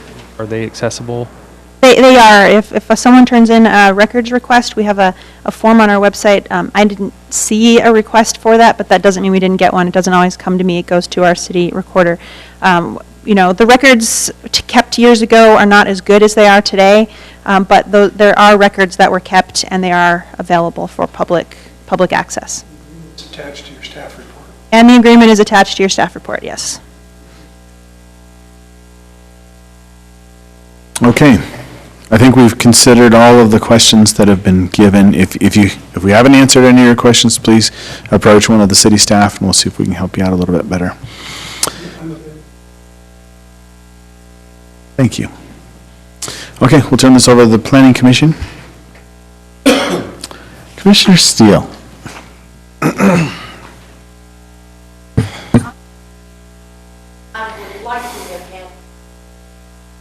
This new plan where I could look at it. I can't tell what some of the things are up there, so I really would like to have it long enough to sit down and really look at it. It does look like you've taken the medians out of some of the streets. Is that correct?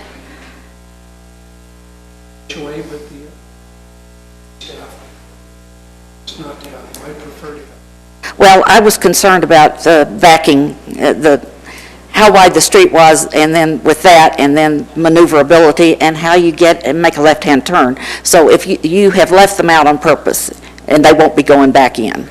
As far as I know right now. Yeah, they've been removed. As directed. Yeah. Okay, great. Mr. Christensen, are you going to develop and build this? I've never been a hit and run. I've built and sold. I want the vision to be achieved. I want to come back 20 years from now with my kids and grandkids, like we do in Draper and their places, and say, we grew up here. My mother passed away this last week. Our cousins, all of us are here in Saratoga, okay? This is really an incredible chapter in our lives as well. Our roots go multi-generational here, so thank you. We're committed to this. Okay, in a previous meeting, there was a comment made, well, they'll just have to figure it out on apartments, and that made me think you were going to sell the apartments off. And so you will commit to the architecture that you have shown us? That's what we're going for, yeah. Got national people involved and locals and Okay. Got a couple more things. I don't think your commercial works. And the reason, and I realize this is concept, but I also look at the space that you have. And right now, you have something over 60 parking places dead end. Dead end. And I use me as an example. I'm a little old lady. You really want me backing out that far if I can't find a parking place? So it doesn't work in that respect. The circulation doesn't work. And I realize it is just really a placeholder. We've seen how she parks in this parking lot. So anyway, that is a concern. And I also wanted to know, Kimber, can you put your pointer on the south end of the apartments? Right, okay, and now move to the west, just a little west. Okay, right there, and move up. Not that far, just that little piece of land. Are you counting that as open space? Yes. Kimber? Setbacks and spaces between buildings cannot count as open space unless it's providing a community benefit, and that contains a trail, which is the argument that they're making. Okay, but not all of them contain a trail. for that we've reestablished. In the very beginning, they told us to include the shoulders and all the space under the older standards. So we've been responding to kind of the evolution, and we err on the side of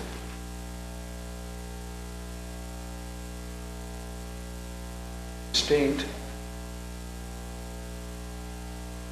Again, it kind of expresses our view into the single family. In the past, you used to have a requirement that I think a open space had to be, as I recall, 35 feet wide to be considered. I don't think you have that requirement anymore, but that's kind of a rule of thumb that a lot of communities use. And all of those spaces between the buildings that are counted as open space meet that requirement. It's a usable space. It's not the big area in the center. It's the little islands that separate the parking. Again, Kimber, the townhomes on the south side. Sorry. Okay, there. Now go to the south. But right there is a good example. Doing great, guys. Okay, right there, and then around the building, and then right there. We don't normally count that as open space, and as I remember, and Kimber can... Well, I can explain one thing. This is important. And when the city presented 2009, said 12 acres, apartments, self-contained, guaranteed, etc. I said, what do I do? How do I buffer the busy road? I said, we'll put R6 in today, not less than. It's PUD and it's open space, and you come back and work it out as we go. So the open space was always thought to be that if we wanted to expand it, and I love open space, I like to err on the side of. What I'm saying is, if you want to expand the open space, then we'll correspondingly increase the density, because you'll then, and if you have to have more multifamily, that was the thought. And so we've been adapting, it's grown, and we've done this, it was based on the staff report. So I understand that just like there might be a technical question here, that's very insightful, kind of prompts a technical response that takes us back into our legal, approach, which we've been staying away from. We've been doing it very cooperatively. So every time a real technical one comes up, then we have to go back equally and say, well, in that same spirit, then what about Fairfield, or what about this? So I think we've got it. What I appreciate that they all worked out. We did not want to be guilty of mixing your new ordinance and your old one. We thought we could either stay under the 09 R6 with its PUD, just go that way. But if we do it by mutual agreement and kind of the spirit of the law versus the letter, we said, look at all the things you've been trying to accomplish as you've been growing and progressing. And what they pointed out today is if you go with that what's it called? The M10 or whatever? Oh, MF10. It seemed like that, and with the development agreement that the city attorney can help draft, we can bind ourselves to whatever nuances, but that zoning gives you the ability to kind of modernize the 2009 R6 and get us closer to what you're trying to accomplish in 2017. That's what we've been trying to do. Well, we're faced with the task of, we need to know what we're evaluating and which code we're evaluating. And so I see in the staff report that it looks like you're under what we normally would get for open space. In one area and then we're better in another area. But it goes with the zones, not with, Well, if I might explain, one of the biggest difficulties we've had is we're kind of allowed to do a PUD because of 2009 and the densities that were allowed. Your zonings don't reflect PUDs anymore, so we've had to try to blend what your zonings allow with trying to do the kind of PUD concept that the agreement, originally had. And so what I've gone through doing all the time is basically, using zones to split open spaces into two pieces. On that central park, half of that central park's in one zone, and the other half of the central park's proposed for another zone. Just to be able, we kind of look at the apartments as a singular project, and the single-family development and the townhomes as another project. And so, and they share the open space within. Your ordinance, unfortunately, doesn't reflect that anymore, and so we've had to try to balance the open space.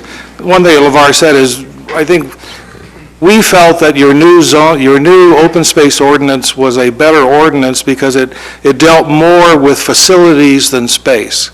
That's right. And we have the pool there alone meets almost all your points requirements of just a single thing. I think it's like, I've had a little trouble understanding your ordinance. I've talked to your staff a couple times. I mean, you've got one of the most complicated open space. Let me interrupt for just a second. Kimber, you had something you wanted to say? Yeah. Oh, yeah, so just jumping into which zone to review it under, technically, and Kevin can weigh in on this as well, the code, they were given a specific density equivalent to a former zone, but not, anything that was specifically identified. There are certain things that were identified in the agreement. That's what they're vested for. Any place where it's silent reverts to the code in place at the time that they apply. And so that's how staff reviewed this. Based upon the Planning Commission and Council questions about what the comparable zones would be, that information was in your packet. And the council, they could possibly, if they want to go and review it under the old code, maybe they could do that. But it's a bit of a stretch. And so staff reviewed it under current code. It reverts to current code. And that's where, there are some issues to work out in the future. So, and it's reviewed by zone. We would look at this and its requirements under the MF18 zone. We would look at this and its requirements under the MF10 zone, et cetera. And this We're not here to do that tonight. You're not doing that tonight. We will do that later. You're making a recommendation to the council for the zoning. And yes, you give feedback on the concept plan, and if you have serious concerns with the concept plan, then you want to pass those on or have that information updated or changed by continuing it. However, you're not looking at the nuances of the plan yet today. There's one thing that they're definitely vested towards, and that is a number of units.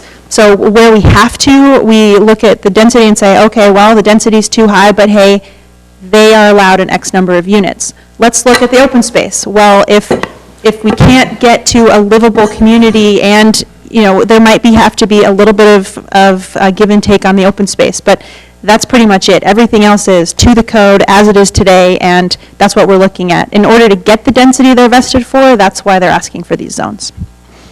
And we said, I was trying to point out that we're making the best of a situation that doesn't necessarily fit because of when this happened, right? So that's the dilemma that we're in. And really, that we're not going to be able to address, like Kimber mentioned, all the issues with the site plan approval. Right. It seems like we're going beyond the extent of the purpose of this meeting. The purpose of this meeting is the rezone.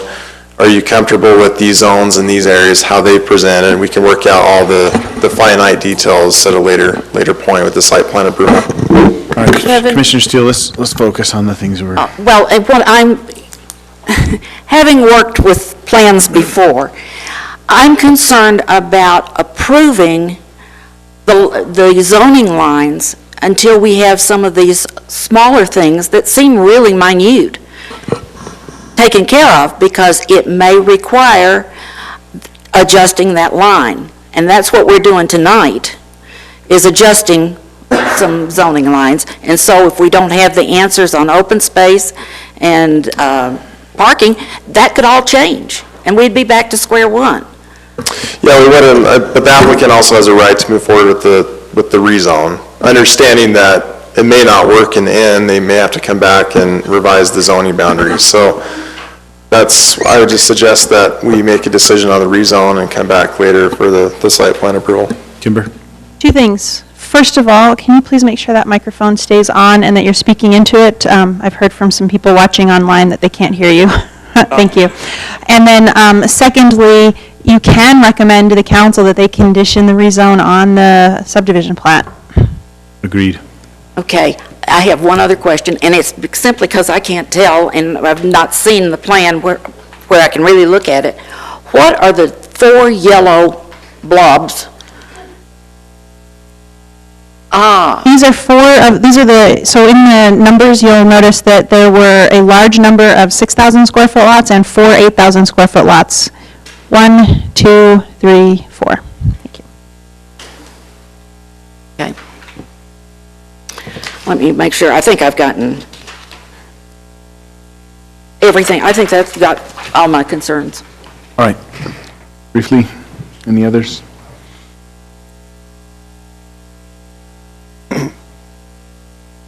Commissioner Cunningham, go ahead.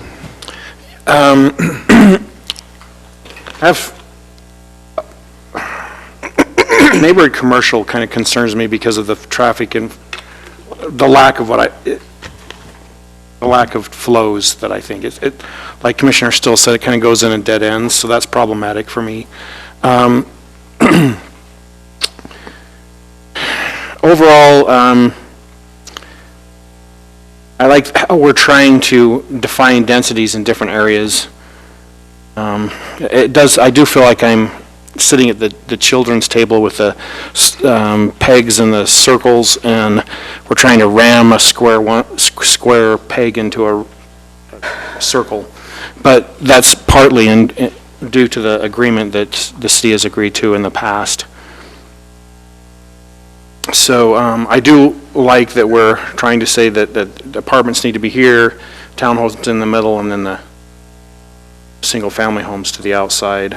And I'm glad that you're willing to put a cement fence in between the homes and the agricultural. That'll be, I think, very beneficial for the families that live there and those people who need to do the agricultural. I think in other developments that have been near the agricultural, the residents have asked us to put something in the purchase agreements for the homeowners that they're aware that their surrounding area is zoned agricultural, so that they will know that before they purchase. And that's all I have.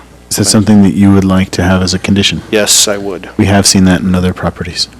So if you could note that. Yeah, the agricultural note is a standard plat note now. We put it on everything, because no matter where you live in the city, you're going to smell mink. I hope you hear that. If you own agricultural land adjacent to this property, we put it on the title. Is it the title or the plot? It is recorded on the plat itself. So people that come into this location will know that there is going to be agriculture around, and it doesn't matter if they smell it. You guys have your rights. Okay. Any other comments from the Planning Commission? I have some. Go ahead, Commissioner Funk. First of all, I want to say I like your statue, but I have a question about it. You kind of implied that it was going to go in that roundabout at the lower left-hand corner. There's another roundabout. Is there going to be another statue? Paper, we've done 3 or 4 in one neighborhood. That one's already predetermined, but I would love to do another. I mean, if I was living there and I lived over by the other roundabout, I'd be upset. I think that's great, I'll do it. Secondly, I like your colonial architecture. My only concern on that is steps. And back in the colonial times, they didn't worry about it. Stair steps. Steps. And so you just might want to think about that. I'm just putting that out for you to, nothing against colonial times, but. It's a great point. Talking about ADA compliance. Right. I've got a George Washington journal entry that backs you up, so that's okay. Okay. I've noticed, and I'll just go by color code because I don't know. Again, we don't have the new ones in front of us, but I see the pink ones, you've got a walkway in the middle there.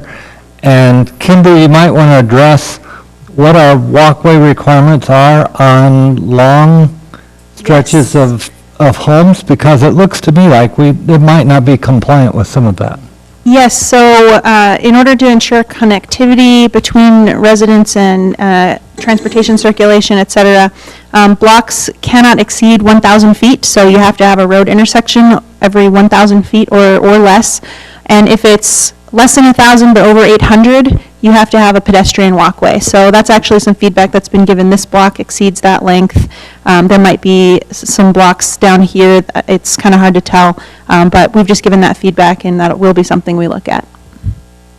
Okay, that was just, we don't have the new one in front of us other than up Can't on the measure it, screen, yep. and so I have no idea, but it'll be a concern as we approach the final.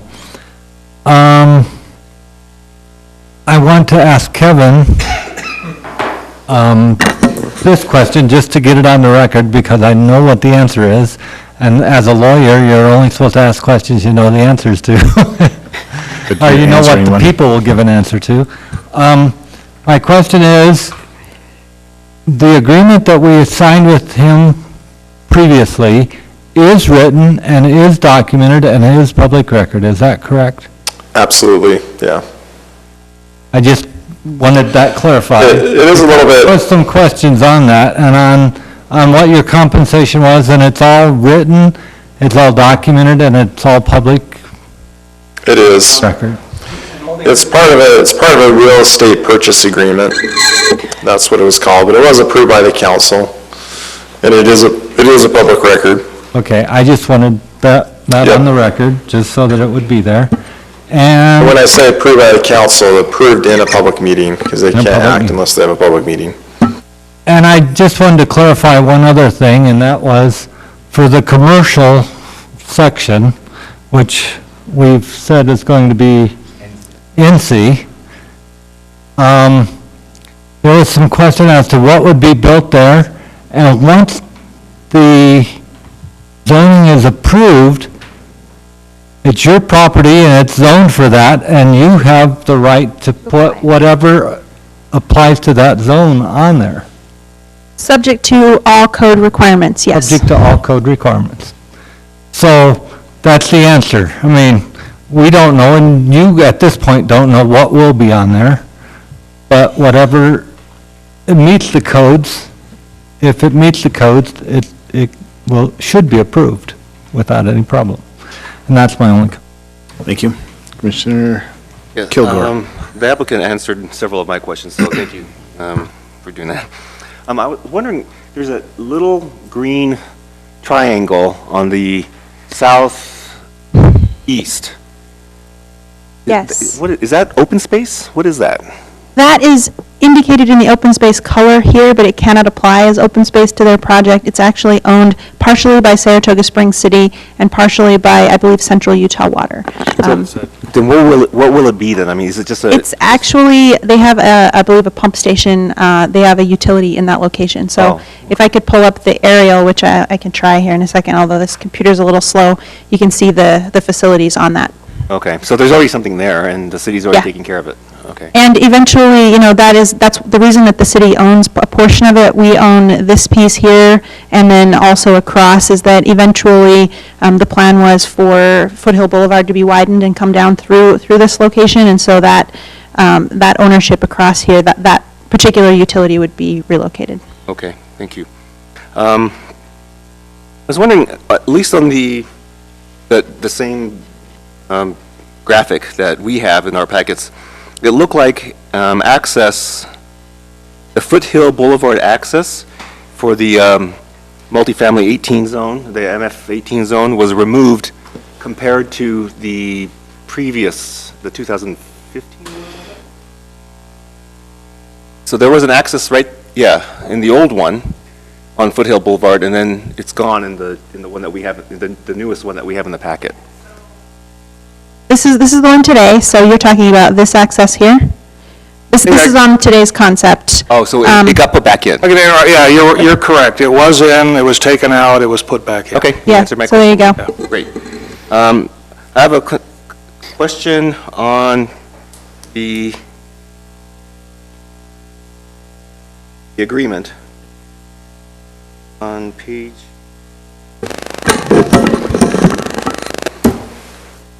Page 22 of the agreement, there's a couple comments here about concerns for both the city and the applicant. Close proximity of residential buildings to Pony Express and Foothill is a concern that both parties have. And then also, so is this a concern? Is this something that we should be worried about at this stage at the Plan Commission? I'm trying to find it, so. So Can I it's page 22 of 42, and it's under section 2 there. Can you see, section 2 of the agreement? Oh, I'm sorry, it's not section 2, it's paragraph 2, whatever. It's right in the middle. It's 22 of 42. It's 4. That's actually a very important part of the agreement. Read the language, and then I can find it. I can search for it. Related building entitlements? Yeah, it said, so it says City and Concord both acknowledge that they have identified as a future development concern on the property the close proximity of residential dwellings to both Pony Express Parkway and Foothill Boulevard. Can I explain? Right, that's the paragraph that basically says, so remember it came attached with a site plan agreement. And that clause is basically stating the city needs to work with Concord with locating the apartments in a way that, addresses those concerns. So just by what we're doing today, that kind of helps work out those concerns. That's why we need to give them some flexibility with the zoning. Okay. And here's... And then on the same paragraph, just to be thorough, it also says that, what about construction, it talks about construction of Center Street on a portion of the property. Is that something that we should also worry about here?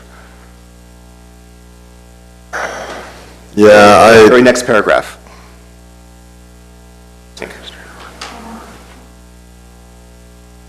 Yeah, I think, That's Pony Expressway. It wasn't named at the time. Yeah, that should be referring to Pony Express on the south. Oh, okay. Because as part of the purchase, there was property on, this side of the property as well as down on the south. Yeah, so East it and the says south. that the city further agrees to proceed with all diligence to construct Center Street or Pony Express on a portion of the property to be acquired here under. Is that something that's already been done, or is that something that's to be? So, yeah, Pony Express it wasn't in this location at the time. Mm-hmm. The main road that was that was taking people from Lehigh and Saratoga out to Eagle Mountain was this Lehigh-Fairfield Road. It was a very busy road, had a lot of traffic on it. It was a county road that was paved, I want to say late 90s, early 2000s. But it was probably earlier than that, but it was a heavily used road. A lot of the residents remember the history here a lot better than I do because it was adjacent to their property. But they've described at least some of the property owners along the road have described before it was paved, just the constant dust by all the traffic that was going along that road and constant headlights. There was really a heavily used road. That's why I talked about one of the obligations in the agreement was to dead end, abandon, or otherwise limit the traffic on Lehigh Fairfield Road. That happened in 2010-ish when Pony Express was built. And if you go up there on Lehigh Fairfield Road now, it ends probably about, I don't know, maybe 100 feet from Pony Express. It's completely dead-ended. You can't access Pony Express from that road anymore. Okay, so that takes care of this. And that was the trade-off, because Fairfield was the only source. The agreement was saying, we, the city, agree that we will promptly, immediately put in the new one, and as soon as it's in, we'll dead end the old one. And that's why they're both in the same place. And then the other one you so wisely cited in paragraph 2, if you look at the apartments, the whole issue they were saying is, all of a sudden, the surprise was there's going to be a Foothill and there's going to be a Pony Express instead of a Fairfield. And we said, well, how do we back homes up to that? That's what buffering means. They said, well, look, the apartments only covers the southeast corner. Look how much you're exposed still to Foothill and Pony Express. I said, then what do I do? And they said, well, we've identified it as a concern. And then they made a good faith commitment. They said, we will consider any development proposal you bring to us that reasonably addresses this concern. And that was kind of the leap of faith. And I'm just... Lamar, if I can just... thankful for how you're presenting this. I think we've got that covered. There you go. Planning Commission wants the apartments in the location that makes sense with buffering. Thank you. So I You can think that's continue not with an the issue. questions. Go ahead. Okay, so I guess, so the concern has been addressed. Or Yes. yeah, the concern is, okay, and then, And just to clarify too, as part of this whole thing, this approval, the site plan approval, we're gonna enter into a settlement agreement where we resolve all remaining issues of this agreement. Their attorney has been discussing that with me. Okay. So to make sure that we don't have future conflict, Great. we get it all resolved and settled, we waive claims against the other. So that's really, that'll help facilitate that final resolution of this. okay, thank you, and that's all for me. Okay, any other comments from the Planning Commission? Just have a couple of questions or clarifications. The first one is on the east side where Foothill Boulevard and the potential alignment with Mountain View corridor. Specifically, you have two accesses onto Foothill right there, and they're fairly close together. And so as Mountain View comes in, is that Foothill a frontage road as it's described? So the final alignment and width and layout of Mountain View corridor, where as it comes south into the city, hasn't quite been finalized yet. So there are possibilities that Foothill could be a frontage road. There are possibilities that it could, because of the narrowness here, it just neck down to just the main lanes of travel. And if that's the case, then it would become access restricted. And difficulty would arise with this intersection as well as this intersection. Because we never know exactly what's going to happen, that's one reason we have such strict connectivity requirements in the code. But we just don't know what's going to happen for sure in this location, and it's something that we're aware of but don't know the final outcome of. Okay, so I mean, just as connectivity doomsdayer, I suppose, if those access points are restricted, then the only access you have out of that multifamily is that one access to the left. There's no other way to get out of that, as well as, I suppose the Lehigh Road connection provides the second. But if, once again, if it's restricted from Mountain View, that could be problematic. So it's one potential concern to note. Certainly a concern, and something that, looking at the revisions here, as staff, we would really prefer to see two connections. If these connections get blocked off for any reason, you have way more than 50 units, as our code requires, on one access. And so one of the things that we've been looking at is possibly connecting through here or even through here, so that it's not, a flow through that's encouraging traffic, but at least having another pressure valve to get people out safely. So as this progresses through this process, and Mountain View is still months away, what kind of security can the city have? Something like that? Is it something where that looks like considering green space, or that side yard or whatever, they would just go through that? Possibly. I mean, this site design is, it's fairly detailed, but it's not final. Sure. Like I said, I saw this afternoon for the first time, so we still have some review and comments to make. The plan has addressed quite a few comments. There's still more work to be done on it.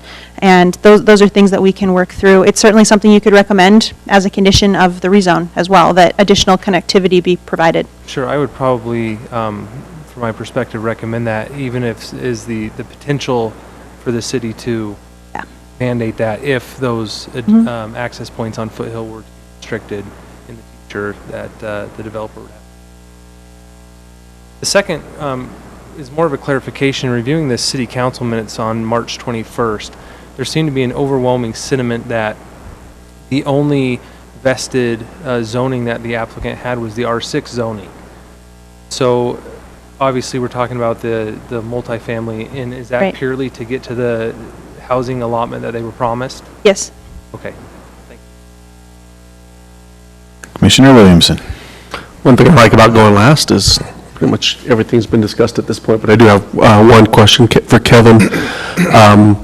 So in the agreement, when they're talking about the R6 zone, they say approximate yield of not less than 6 units to the acre. The way I read that is 6 units is the floor, not the ceiling. What protections do we have if we were to rezone the section to R10 that the applicant, not saying that they would, but the applicant couldn't come in and say, well, we are, we just can't go below 6, but we can come in and do 10 units per acre or whatnot on this zoning now, but we've been entitled that. Yeah, so the interpretation of not less than also means equal. We've kind of looked at some definitions, and we're pretty secure, and I feel pretty secure in our interpretation of that. But the way that we would cover that is we would enter into, like I mentioned, the settlement. It'd be a settlement and development agreement where we lock them in basically to this number of units, and hopefully a site plan that locks them in with as much certainty as is desired by the city and by the applicant, if that makes sense. So if we want a little bit of flexibility to work through some issues later, then we certainly could do that, but we want to lock them in at this point. So we don't have future disputes. We'd like to, the agreement, there's parts of it that were well worded, there's other parts that weren't so much, where it could be ambiguous. So to Kimber, if we did do something similar to what, I can't remember who mentioned it earlier, but essentially did the rezone at site plan agreement or site plan approval? Was that what we were thinking? Site plan approval or settlement, there are a couple of options. So would that give us additional protection on top of the plan for the settlement to protect ourselves? So, to your point, the only portion of the property that they're proposing to rezone to R10, or sorry, MF10, are these units, and these units are actually already at 10 units per acre, so they won't be able to go any higher anyway. It's the 6 units per acre average on the remainder, so they're already at the cap within that area. Okay. All right. So that protects us already, we can't go any higher. Okay. All right. But the apartments though too? The apartments, they're zoned multifamily 18, but the density is more than 18 per the agreement, but they can't go any higher than that because the agreement calls out 252 specifically. Right, yeah, so I wasn't too worried about that. But we'll make sure we lock them in on to a site plan, so there can't, because really the zone could change. We could adjust it, make it so more units are allowed, et cetera, smaller lot sizes. So we definitely want to get this locked in and bulletproof at this point. Okay. I actually have one, oh, sorry. Go ahead. No, does apartments mean rental units? So that's not specified. Yeah, it specifies apartments, which they could end up condominiumizing and having them be individually owned, or it could be apartments being rented, so I asked there's some that question flexibility there. 2 meetings ago, and I think the answer was that there could They're do going to be apartments, rentals. One thought on the commercial. I really like the idea of commercial here, just because anything that we can do to try to make this neighborhood as self-sufficient as possible, get them shopping there, I think off the road is going to be a big thing. One thing that, not to throw wrench in the works now, but something to consider for maybe for the future is looking at maybe some mixed-use stuff as a way to get some commercial and residential together, and maybe disperse out some density at the same time. Might be something else that I think might be, especially with kind of what you're trying to go for here, a really nice feature that would add some great benefit to your buyers and also provide some additional commercial. So that's actually all I had. Thanks. Sounds like you have another question. I just want to make one more comment. And this is just for future consideration. I'm a little concerned because we have higher density here. A lot of these people will have fewer cars, maybe none, maybe, and that, again, may be a good reason for having that commercial, but I'm just concerned about them walking across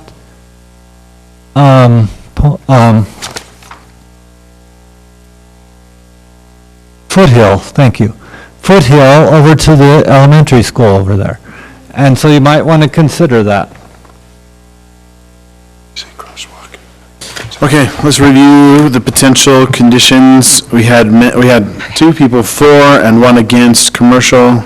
Do you want to discuss that briefly? See if that's something we wanted to.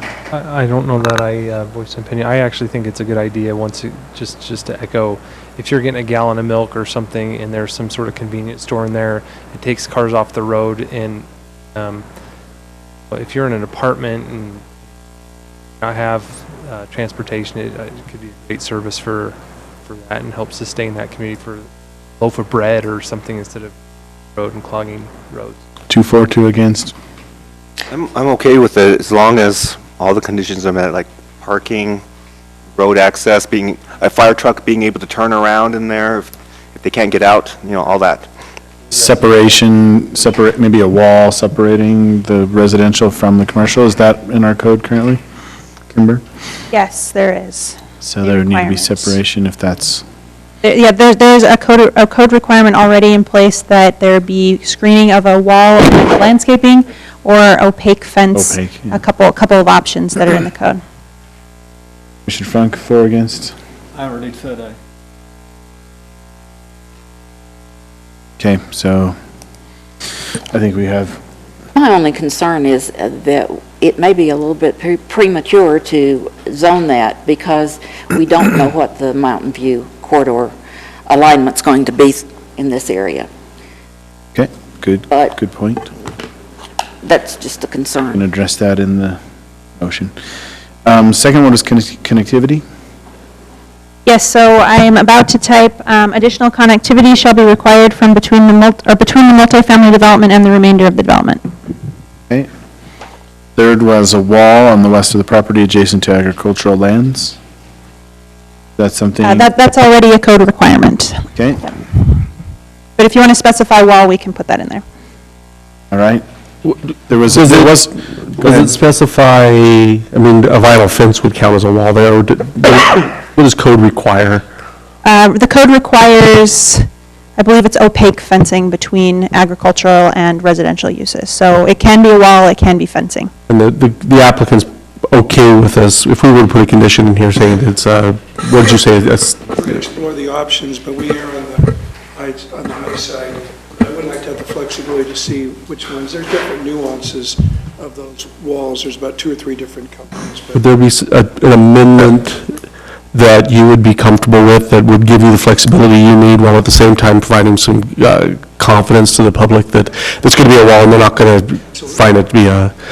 How could we do that, Kimber, that would give him flexibility? I'll just write it on here, a wall or Make a opaque fencing. recommendation to the council. Because that needs to be, so the code said it could be a vinyl fence right now under the code. Right. And so I would take out opaque fencing. Yeah, we can say a wall or opaque fencing. But opaque fencing could be a vinyl fence, right? Yeah, it could be. Could be. Well, I think at least what I'm trying to do, and it sounds like And that would give them flexibility. I'm trying to limit so they can't do a vinyl fence. Oh, they can't do vinyl fencing. I see. One sec, let me work I on thought it. the code... We want sturdy as possible. The code comment means that it allows it The already. code allows vinyl fencing So how do we say currently. they can't do it? Right, I'm trying to... You're asking not to, okay. You'd have to change the code. It's a recommendation. Yeah. Well, because this is a rezone, these are things the council can request and include in their agreement. So just saying a wall, are you comfortable with that? Mr. Christensen? Are you comfortable with that, just if we just say a wall like that? Does it give you the flexibility you're looking for? My first impression, I've got to go do some more homework. I'm not a fan of vinyl fences, never have been. I'm in a little different price point. I don't know, like Talus Ridge and stuff, are they doing vinyl fences up there? What are they doing? I don't know. Yes, they are. See, I think other people are delivering all of them. I don't go that way, but I want to see what the options are. So I think what we'll do probably is when we enter into our final settlement agreement, that's one of the things that we'll try to put in, but I want to upgrade that. Okay. Here's one more thing. There's some really big trees over there, and we're trying to preserve all those, so there's some really beautiful buffers that are also there that we want to preserve on the property line too. Okay. As much as we can with those survive. All right. Okay, and then one other concern that was brought up, but we never talked about, was traffic slowing lanes. Perhaps we can put something in there to talk to UDOT Yes, about that, to make so- it for health and safety. A quick comment on that, those are acceleration and deceleration lanes and are usually required as part of a traffic study, and so that is something that could be required anyway in the future. If you want to put that on here as something we definitely look Would we at. have authority over Pony Express? That's a UDOT road, isn't it? Not yet. Not yet? Oh, so we do have authority there. We have the power. I also wanted to bring up open space. Is that... It's a condition? Yeah, I know that the agreement covers the density and open space has to be flexible, but even under the old code, they didn't meet the 20% requirement. Under the, But I thought it was like their 16%. plans have, that wasn't under the old code, that was the current code, but it was still at 16%, yes. Yeah, okay, and so it seems like there's a problem with open space. I'm not saying you're the problem, I'm just saying that there's a problem with the, and so at least consider to maybe something about maximize, or look at open space. I don't know if that's something we could do. I don't know how to word. I don't know. I guess I would ask if that is something that we will get another shot at when they come in for a plat map and site plan. Then maybe that's Yes, good, yes. yeah, okay. And I think this also goes to the rezoning contingent upon plat approval or whatever that is. That would give us some protection there. I have two conditions that would give us protection. Do you want to hear them? Mr. Chair. I am writing down the rezone and plat approval. Go ahead. Okay, density no greater than 444 units. That's already by agreement. Would you agree?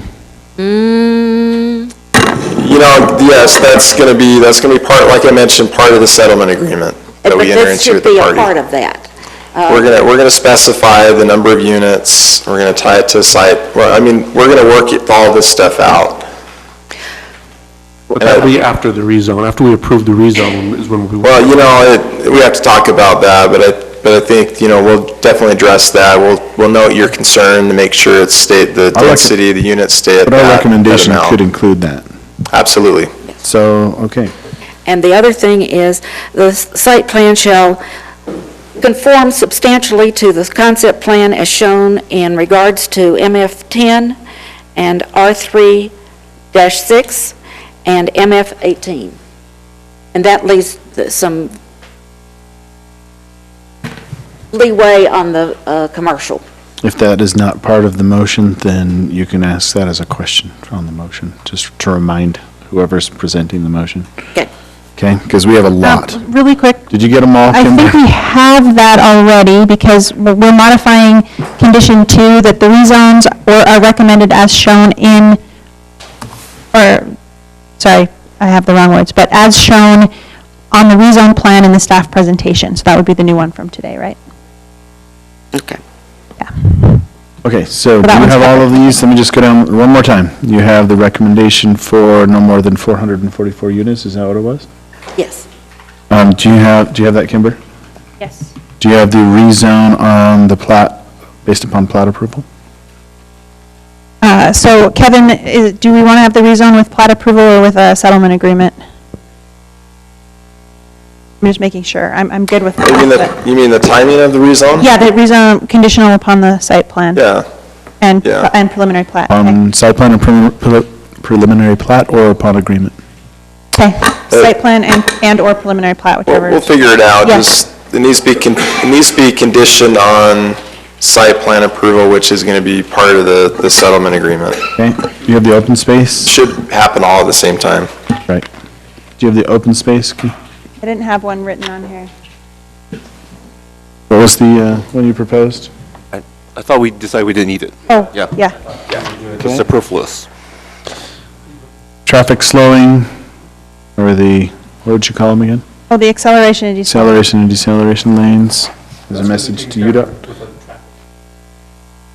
Right, we just want to remember to remind UDOT when they're doing it. So what was the concern? Connectivity, we already had the connectivity one. Yes, got that. And what did we agree with the commercial? Well, that will be up to the person who submits. I'll entertain a motion. I'll try. Okay, give me 1 second, sorry. Hold on. Faster. I'm getting these for you here. Okay, so you want to put this on both these conditions on both the general plan and the rezone? Or just say, yeah, you want both of them, so, let's see. Geez, seriously, these are so big. My bad. Just want you to have your findings on here, so. Thank you.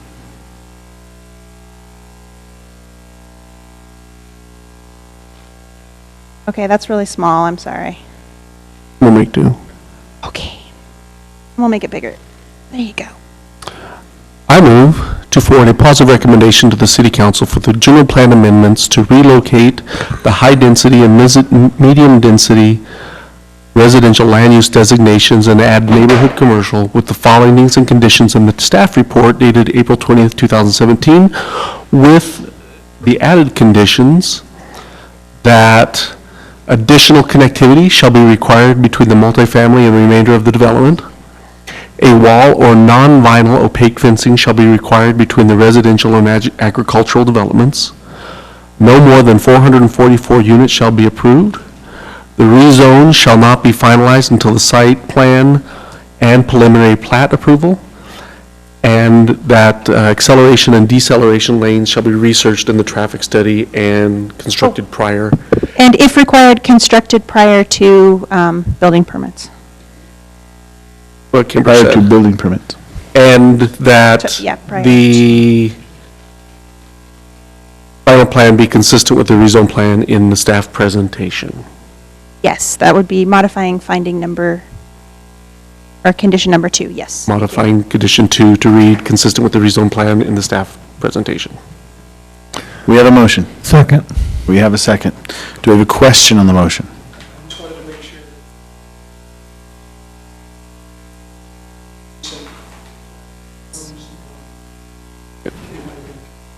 Was that indicated in the motion? I thought that's what, when That's what, the that's what staff modification presentation. 2 is. Yeah. Yes. The new one today, yes, And that's that is the new one agreed today. by the Thank you. second? Yes. Any other questions on the motion? All in favor? Aye. Any opposed? Motion passes unanimously. got one Thank more. you, everyone, for coming out. Sorry, that was the general plan, you also have the rezone. I still want to thank everybody for coming out. Gratitude is necessary. I'll entertain another motion. Is that up there yet, Kimber?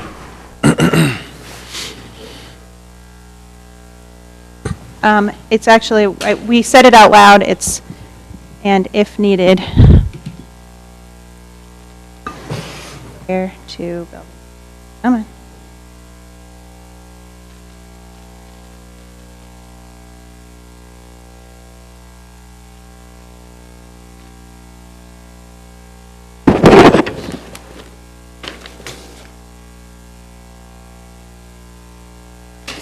All right, there you go. All right, right, I move to forward a positive recommendation to the city council for the rezones to reallocate or relocate the NF-18 and R36 zones and add neighborhood commercial with the findings and conditions of the staff report dated April 20th, 2017, with the additional conditions that additional connectivity shall be required between multifamily and the remainder of the development.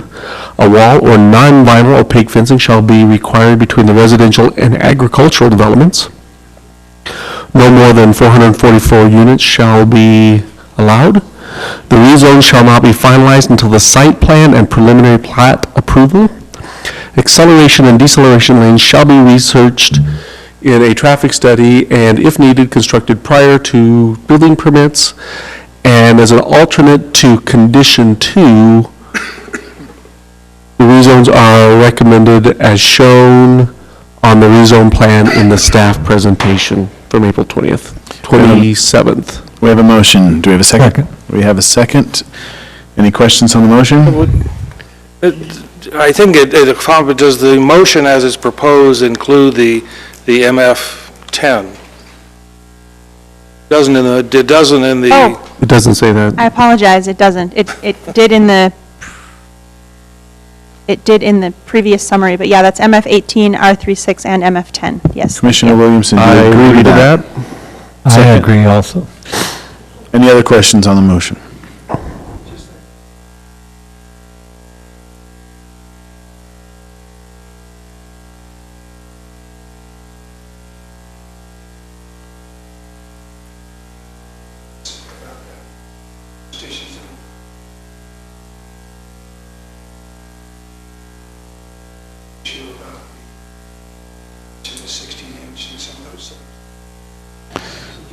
We will have time to address that.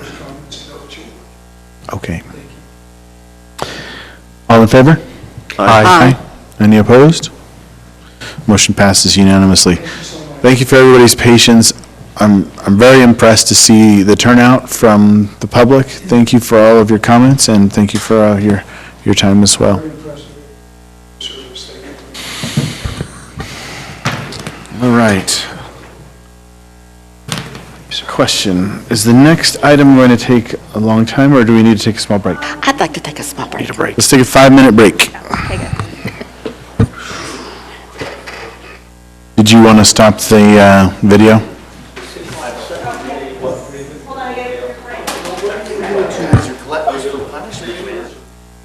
Turn that off. Okay.